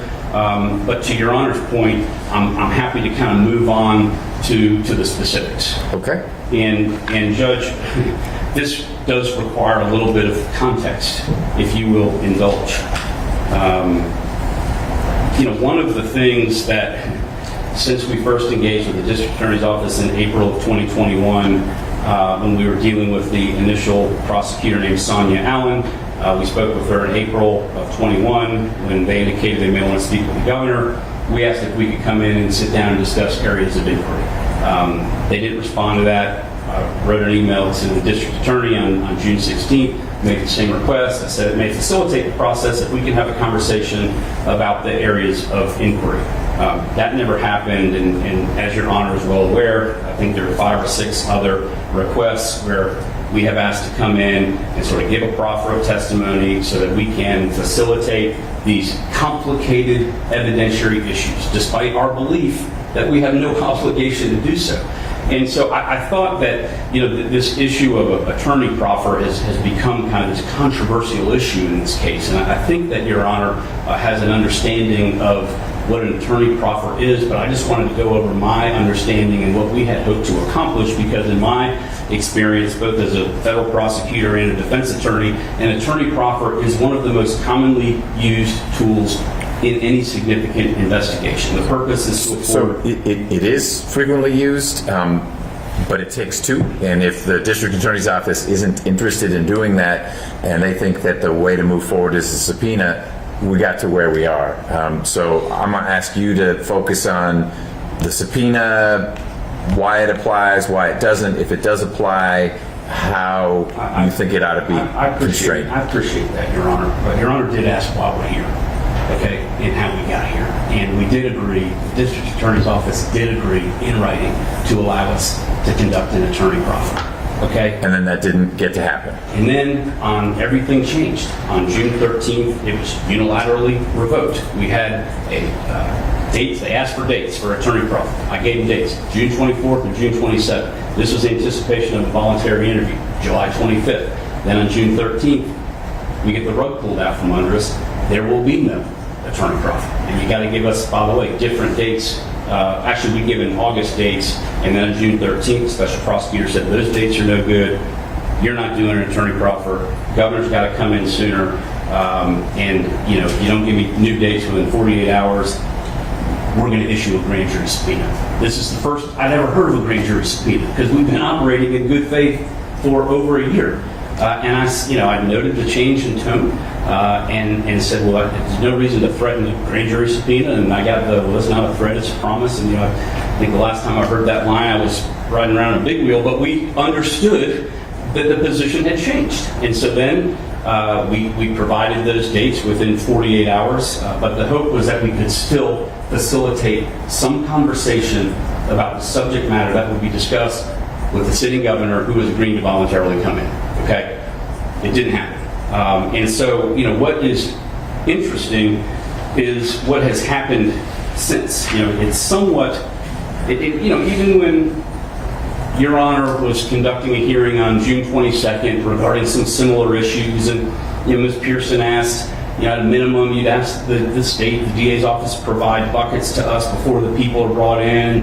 Your Honor said that's a fair request, and sort of worked through it. And that's what we have been trying to do. And whether one is an experienced prosecutor or leading an investigation like this for the first time, I'm just troubled by the fact that we weren't treated like others, and we were not given the ability to discuss these important evidentiary issues. And call me a worrywart, but I don't think I would be doing any client a service, let alone the sitting governor, if I were to walk that client into a meeting unprepared, not knowing the first thing what's going to be talked about. And all we were told is, well, we want to talk to him about some conversation between the Secretary of State and the President that he wasn't on, and what he knows about it and what he doesn't know about it. Well, we now learn for the first time in a public filing on Tuesday night that the areas of inquiry are much more detailed and much more significant. And so, we'll talk about the politics of all this and the political impact. Regardless of whether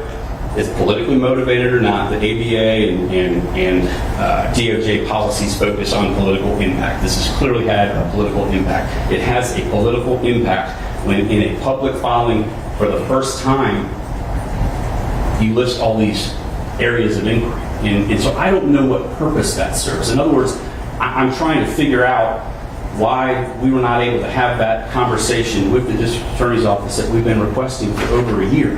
And as Your Honor is aware, the tone changed. Things, became, for some reason, adversarial. And all that we were asking in advance of what ultimately became the July 25th voluntary interview were just standard prophylactic measures that any prudent attorney would take before bringing someone in to an investigation, particularly if, as the district attorney's office says, it's a criminal investigation. I take those things seriously, Judge. And so, to Your Honor's question, the answer is, I don't know. There's a lot of information here on this page. They're talking about phone calls between people that we were never involved in. They go through this detailed, litany of information that's never been discussed with me, and therefore I've never had the opportunity to discuss it with my client. And they end by saying the district attorney submits that the above clearly relevant information is just the start of what may be revealed through movements, grand jury witness testimony. So there's a lot there to unpack. And we would just renew our request that we be given the opportunity to discuss that with the district attorney's office, as Your Honor has suggested in other cases. And by the way, I think I've probably been involved in more than 100 attorney proffers as a prosecutor and a defense attorney. I've never had the experience of a prosecutor telling me that she wouldn't let me come in and hear what I had to say. And as a prosecutor, I've never told someone you can't come in and proffer evidence, because I know how helpful it is to the process. And I'm also not familiar, and I've practiced all over the country, and I've never had any state or federal prosecuting agency tell me that there was a policy against attorney proffers. So we've been trying to come in voluntarily, facilitate the dialogue to discuss executive privilege, attorney-client privilege, those types of things. They've rejected it at every turn, and then for the first time, they do what we were asking to do, but they do it in a public forum. So I'm at a little bit of a disadvantage to talk about the specific application of the executive privilege without knowing, as Your Honor has said, what the questions might be, how they're asked, what the subject matter is. We got to be given that opportunity to do that, and certainly would not allow any client to go into the grand jury separated by counsel and have to parse through, these very complicated privilege issues, whether it's attorney-client privilege or otherwise. So, what we have proposed repeatedly and will propose again, I don't know if it's within Your Honor's power to do it or not, but it's very simple, Judge. And as Mr. Bauer said, we're a little frustrated too, but if the district attorney's office agrees to address these outstanding evidentiary and privilege issues in an attorney proffer in advance of a voluntary interview that takes place after November 8th, all of these issues will be resolved. As Mr. Bauer said, we can't waive sovereign immunity, but we will do what we said from day one and come in voluntarily. And that's all we've been trying to do, Judge. I think that executive privilege pretty clearly applies if we're talking about it generally. Whether it applies specifically to the subject matter that they want to ask them about, the answer is I don't know. It depends. I mean, we've been able to identify certain things where we don't think it applies. Happy to talk to them about it. We just haven't been able to have that conversation. When you say come in for a voluntary interview, I know from some of the exchanges that I've had with you and the district attorney's office, always present together, there's the notion of an interview as in before the grand jury, because they're the body that will be issuing this recommendation, and so they might have questions that the prosecutor didn't think of, versus a voluntary interview solely with the district attorney's office. So it's a voluntary interview before whom? Assuming these other the attorney proffer happens, you work through concerns about privilege, all three of them, etc. That's a voluntary interview in front of the grand jury. It's a voluntary appearance, in other words. It's exactly what we had agreed to. I don't know what you're... I'm going to explain. Okay. A voluntary interview with the district attorney's office. That's what was scheduled and what became publicized on July 25th. In advance of that, after the attorney proffer was canceled by the district attorney's office, in a last-ditch effort to discuss some of these issues in advance, we sent an email on July 20th that everybody's seen, where we asked to discuss the topics in advance, some questions in advance to deal with these issues. In response to that July 20th email, the interview was canceled, grand jury subpoena was issued. Here we are. So the conversations that you and Mr. Wade and others and I had about finding a date that works, not just with the governor's schedule, but yours, I thought that was for an appearance before the grand jury, and not I don't need to get in the middle of, and not to be asked to get in the middle of, set up an interview. I was brought in because there were concerns about the reasonableness of the district attorney's office's insistence on a particular date for an appearance before the grand jury, which we can call an interview. I don't really care what label you put on it, but it's structurally different, as you know, appearing in front of the grand jury versus sitting down with representatives of the DA's office. And so I don't want to misunderstand what you're describing. Not that I get to enforce any of this other than I'm being asked to enforce or quash the subpoena. But what you can negotiate with the DA's office, that's your powers of persuasion and whatnot. So that's where I'm confused. Well, Your Honor, I'm just trying to tell you what happened. We had an agreement for a voluntary interview. We had an agreement to conduct a proffer session on either June 24th or June 27th. That agreement was unilaterally terminated on June 13th. We were told to give dates sooner than August for the voluntary interview, or a grand jury subpoena would be issued. We did do that with the hopes of continuing to have a dialogue, of previewing some of these topics in advance to facilitate the conversation and not having to come before Your Honor, which we most certainly would have had to have done multiple times. And then in an effort, when I made those requests in advance of the voluntary interview on July 25th, that offer of a voluntary interview was revoked. We were issued a grand jury subpoena on July 29th. It was at a time when I was planning to be in the middle of the Grand Canyon, going down the Colorado River, and Your Honor and the District Attorney's Office were kind enough to push it back 1 week.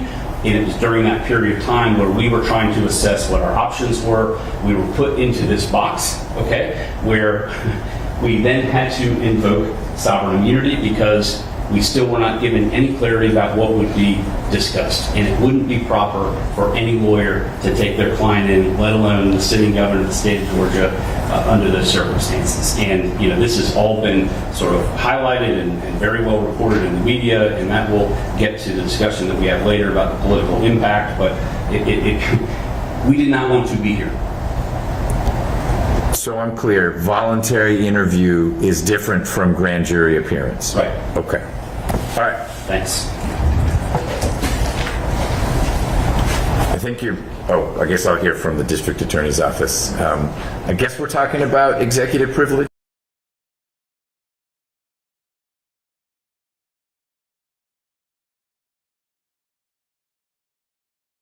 Emails and invitations, do so very, very briefly. I'm more interested at this juncture hearing about executive privilege, if that's something you want to respond to.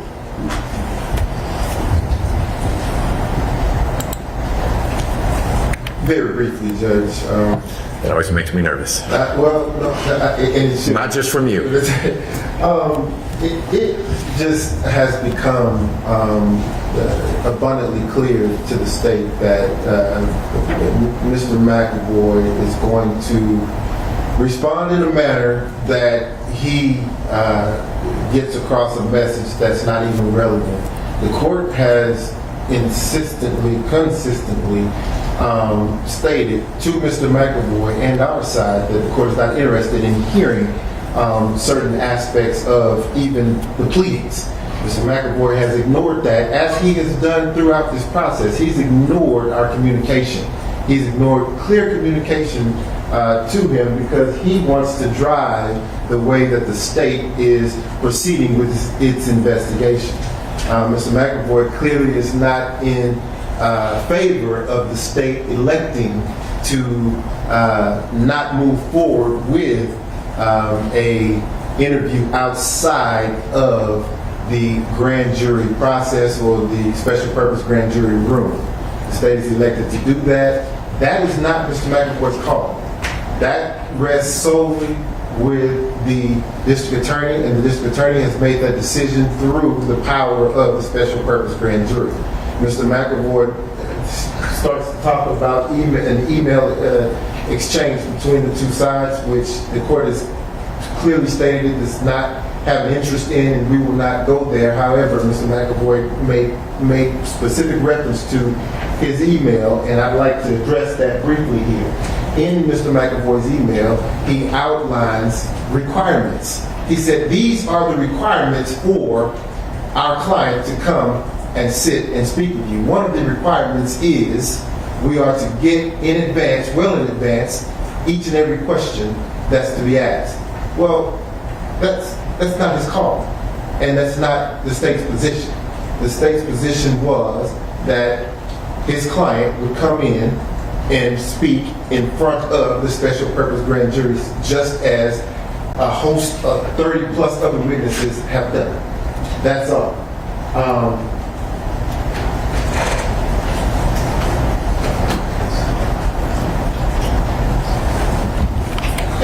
At that juncture, Judge, during the course of the interview, what really broke down the conversation was within the email, Mr. McAvoy says that the only way that that interview would take place, the only way that a voluntary interview would take place is if we didn't record it.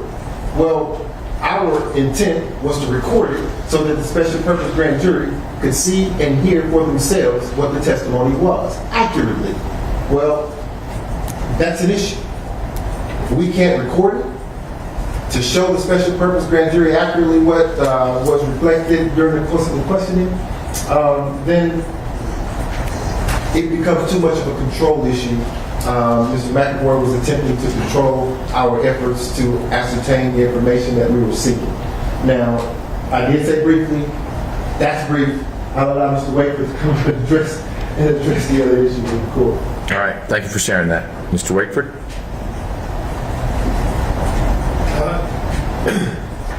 Your Honor, each witness who has come before the special purpose grand jury and raised an issue of privilege, if the parties, meaning members of the district attorney's office and counsel for that witness, cannot come to an agreement about the application of that privilege, it is elevated to Your Honor and decided based on the specifics of the situation at hand. That is still available, and if the governor appears to testify, that process would still be in place. So, true. What about the threshold argument that executive privilege, if applied in Georgia, would bar all testimony because the inquiries are about what the governor did in the exercise of his office? I'm not sure if I understand their argument to be that all inquiry whatsoever into anything the governor did is barred by a claim of executive privilege. I believe it would just be the process of deliberation before a decision is reached. But anyway, any arguments about executive privilege don't go to factual determinations which privilege doesn't touch. Whether something happened, whether something was said, is not reached by privilege. And so the total quashal, the absolute quashal of the subpoena which they're seeking here is just not appropriate. This is, again, something that we can talk about on a question-by-question basis with Your Honor participating in the process. So if it applies, you'd analogize it to the legislative privilege, which precluded some area of questioning for certain witnesses, but allowed others. And we worked through that either, as you described it, the lawyers sorted it out, or as a group, we sorted it out. This is just a reflection of the sovereign immunity argument. I mean, it's just the same argument where, whether it was in jest or not, but the governor is the king. The governor is the state embodied, and therefore this court has no authority to tell the governor to do anything. That is just the same thing with this executive privilege argument, and that is not the case. There is no recognized gubernatorial privilege in Georgia, first of all. And second, it would have to be tailored to the actual questions which are being asked. Okay. Thank you. Mr. McAvoy, you're back up. Not much of a rest for you. No, and I'll be brief, Your Honor. I know that Your Honor does not seem to be too receptive to this argument, but I would like just to be able to briefly. I am open-minded.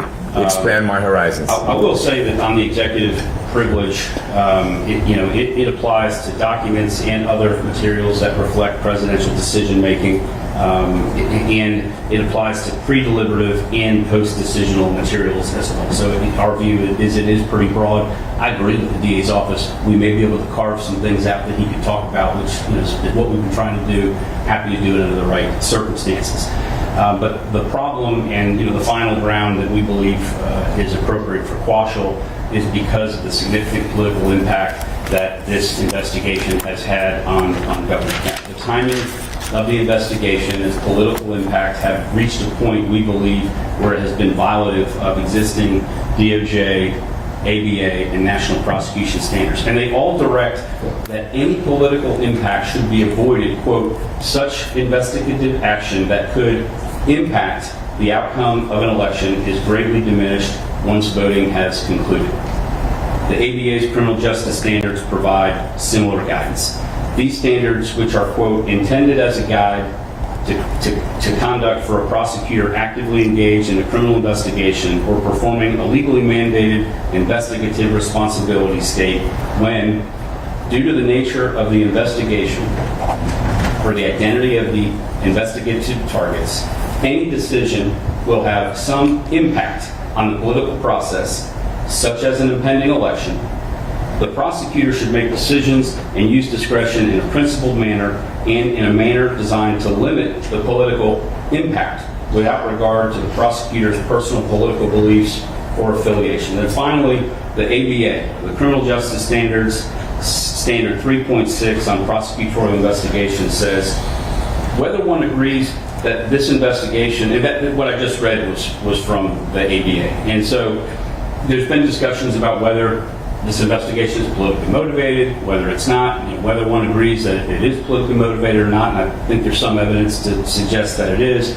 No one can deny that this investigation had and continues to have a political impact, which is the standard under the relevant policies. I've got a couple of exhibits, Exhibit Z and Double A, that I'd just like to publish, Your Honor.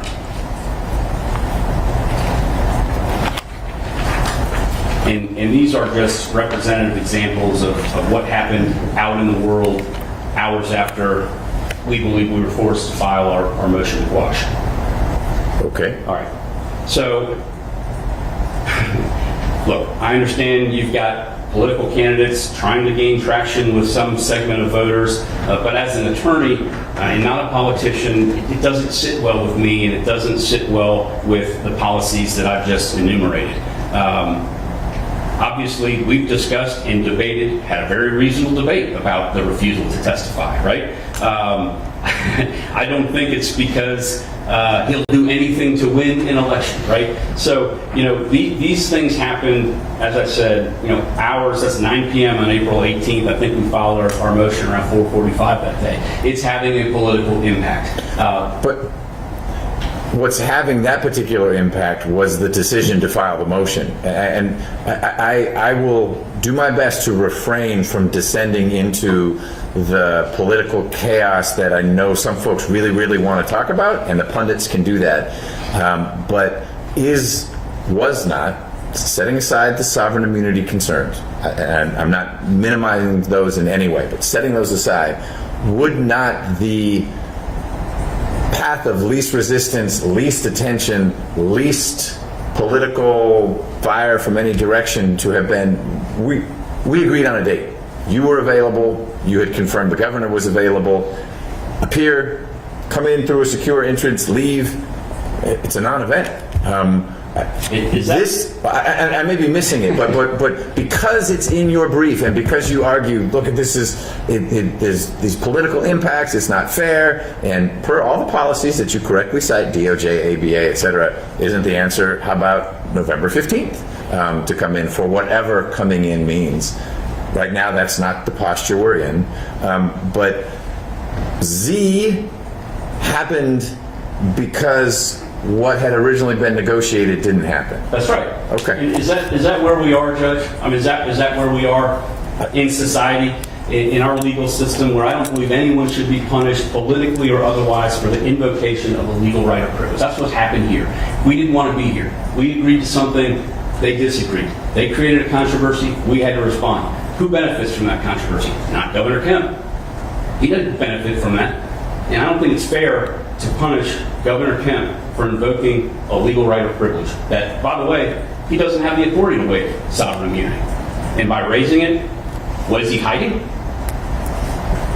Judge, we're still a society that's governed by the rule of law. And the district attorney's office is free to pursue any high-profile investigation without fear, but it also must do so without favor and without the threat of impacting our election integrity. That's something Governor Kemp has fought very hard to protect and maintain. And the district attorney's office has said they don't want this to have a political impact.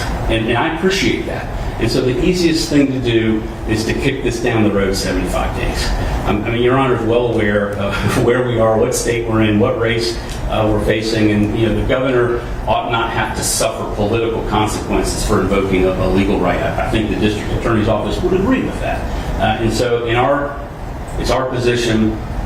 There's a very simple solution for that. I don't understand why his appearance has always been tied to coming before the general election, but it has. If this investigation is going on till the end of the year anyway, special grand juries and panels until May of 23, I don't see any significant investigative harm to pushing it. It's consistent with DOJ policies, it's consistent with ABA policies, and that's all we're asking for. Okay. just before we respond, we got kind of lost in the argument. 2 screens ago, Mr. McAvoy posted an opinion by the Attorney General that specifically referenced criminal investigations and criminal statutes.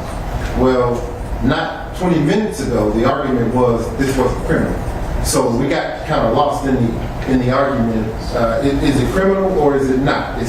What is their position? Because if it's not criminal, then that slide 2 screens ago would not be applicable. So we're just trying to figure out which side does the court want us to argue. I want you to argue your side, whatever that may be. I noticed the situation that you noticed.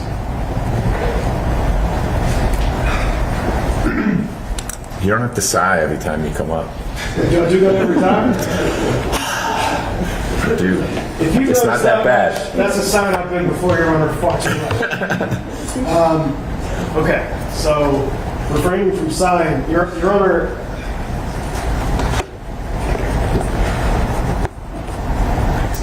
The district attorney publicly stated earlier in 2022 that although this special purpose grand jury was impaneled in May, it would not begin conducting business until June, specifically to avoid public activity in order to avoid interference with the political primaries which were decided in late May.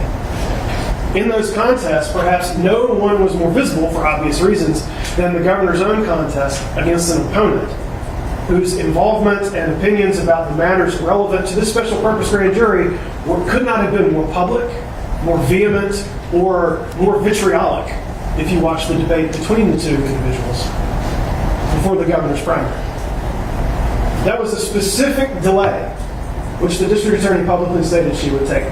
She would decide to pursue. After communications break down, they break down because of a July 20th, 2022 email in which requirements for the governor's voluntary interview are stated by Mr. McAvoy, and the word requirements is very specifically used. Another phrase that is used in that July 20th email is politically motivated investigation. It has been their position since before the voluntary interview could not move forward, before a subpoena was issued. It was their stated position that, well, this is a politically motivated investigation. They put it in writing to us. What is the district attorney supposed to do with that when she has already tried to move the date of any involvement past an entirely contentious primary that the governor was participating in? When the district attorney had engaged in negotiations to have a voluntary interview even after the special purpose grand jury was seated and was subpoenaing other witnesses. As in deference to the respect afforded the office of the governor, communications and negotiations about a voluntary interview continued until requirements were stated by the governor's office, because in their words, this was clearly a politically motivated investigation. At that point, what more is there to discuss? There was an agreement to a date after a subpoena was issued. There was an original subpoena date. And then there was a conversation in which Your Honor participated between the parties where counsel for the governor pointed out, I can't do that date for personal reasons. I can't be there on that day. And so there was an agreement among the parties that another date, 8 days later, would be appropriate. That was agreed to. Another subpoena was issued and accepted. And on the day before that agreed to date, of the 18th, they filed this motion. All of these issues existed. All of these positions they have didn't arise in the 8 days, 7 days between when they agreed to a date and they filed their motion. And finally, I think this is very important to understand, where they're saying they're being persecuted for raising this position. Well, when they decided to raise it on the eve of a date that they agreed to specifically after requesting that it be moved. And additionally, the media, as we point out in our brief, the media had already reported, incorrectly as it turns out, that the governor had appeared and provided testimony, whether it was a voluntary interview or before the special purpose grand jury. This was reported in the media widely that on July 25th, the governor had appeared and provided testimony. No one from the district attorney's office contradicted that. No one from the governor's office contradicted that. The story was over. There were no statements by anybody else. There was not a firestorm. There was not an eruption of controversy. It was quiet. If the governor had appeared on August 18th, driven into a secure location, been brought into the building, appeared, provided testimony, left, there would have been no story. There would have been no controversy. There would be no political implications. There would be nothing to talk about. Because the story, for the media's purposes, was over. There was no testimony to hear about because it had already happened.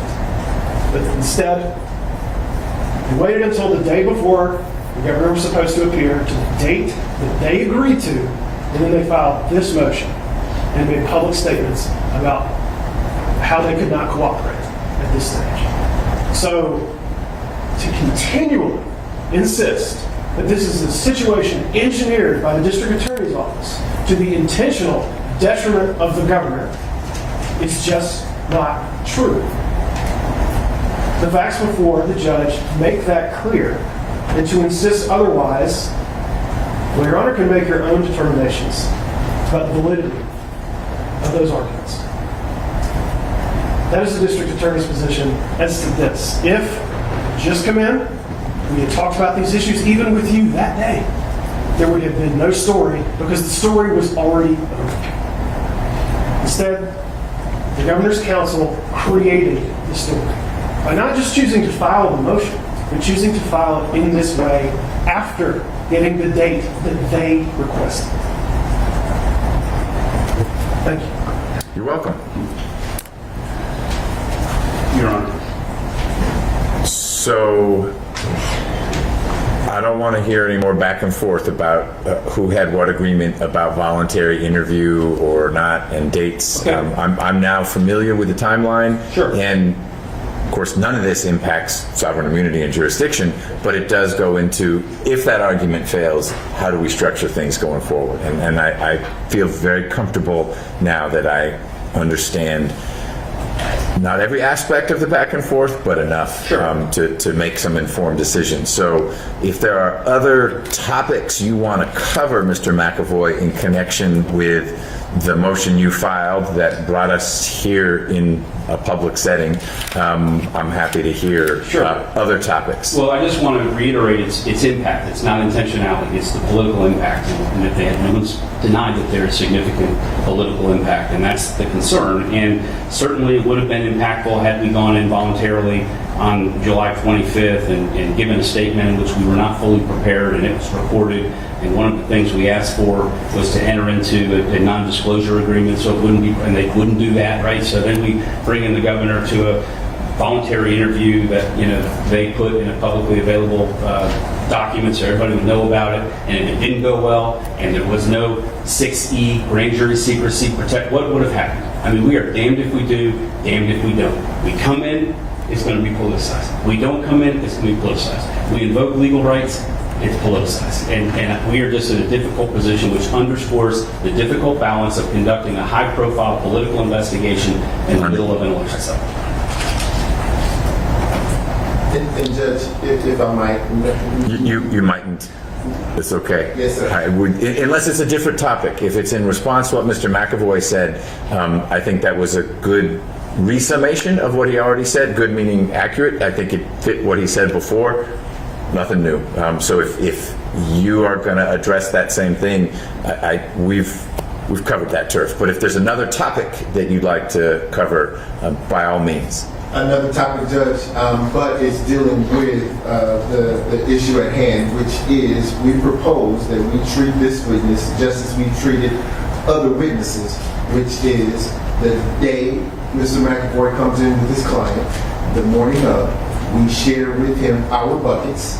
After we get through sharing with Mr. McAvoy the buckets, he can then speak with his client, they can get their plan of action, and we can start the examination process. It's a tried and true method that has worked for many similarly situated individuals. So I think if And when we go forward, that will be the model that we use. Yes. Mr. McAvoy, Mr. Bauer, Mr. Dove, anything else that you want to get before me since we're all together right now in connection with the motion to quash that you filed? No, Your Honor, we didn't discuss attorney-client privilege, but I think the same parameters apply. Definitely. And insofar as the governor might have a reason to raise a legislative privilege because of some role he has with the legislature, preserved, protected, and would be navigated if we get to that point of he's confronted with those kinds of questions. Okay. The PowerPoint that you put up, is it in here somewhere? Is it one of those tabs? Or is this just all the emails again? I have got an extra copy for Your Honor. That'd be great. I don't need it right now, but before you leave, if I could get that. I kept trying to find some of your slides because they'd come off the screen and it was just all the emails. Please. Thank you.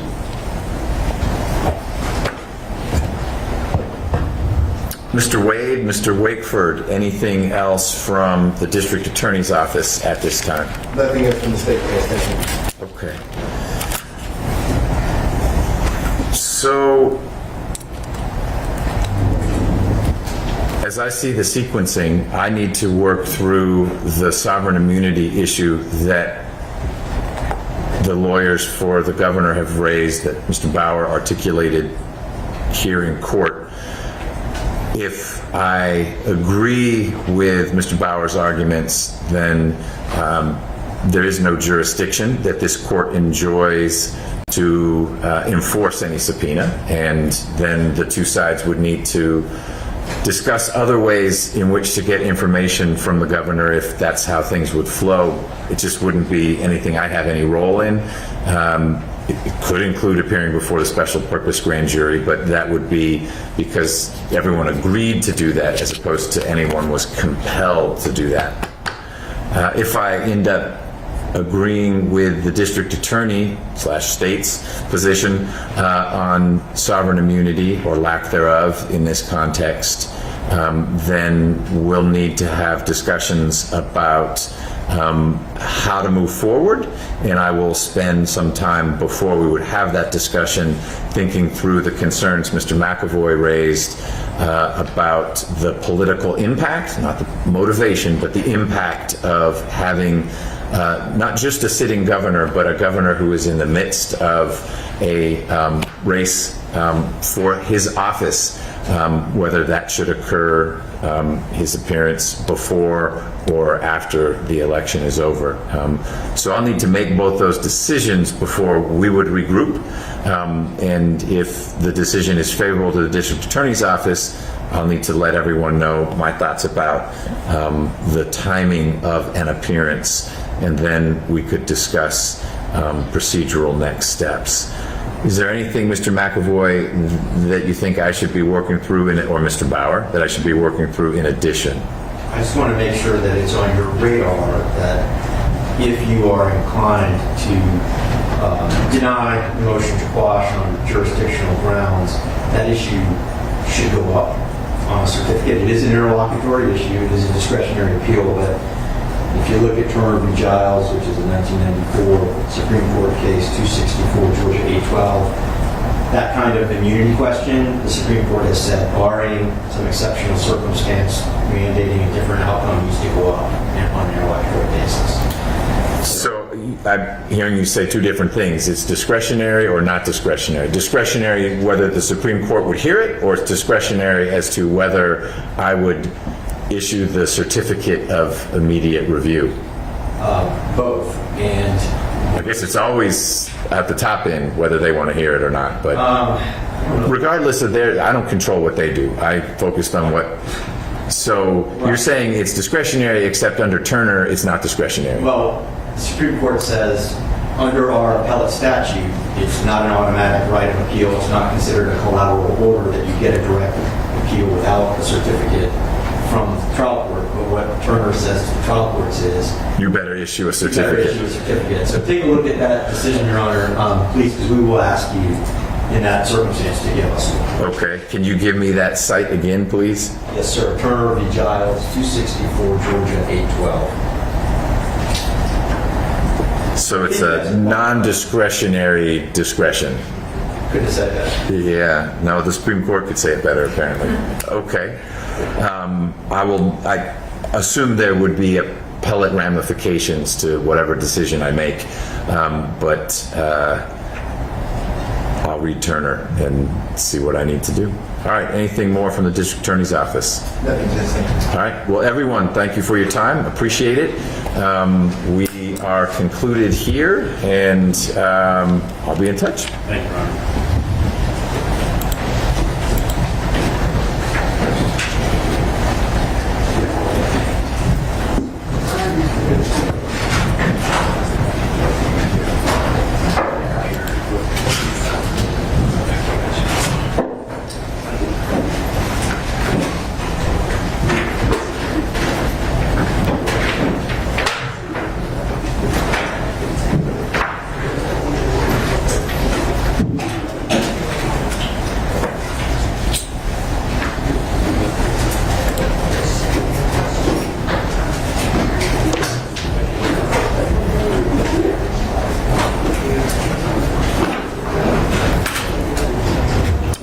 Mr. Wooten,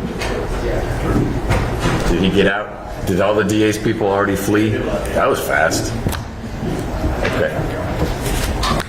If anyone wants the orders I signed for them, they can have them. No, you can't.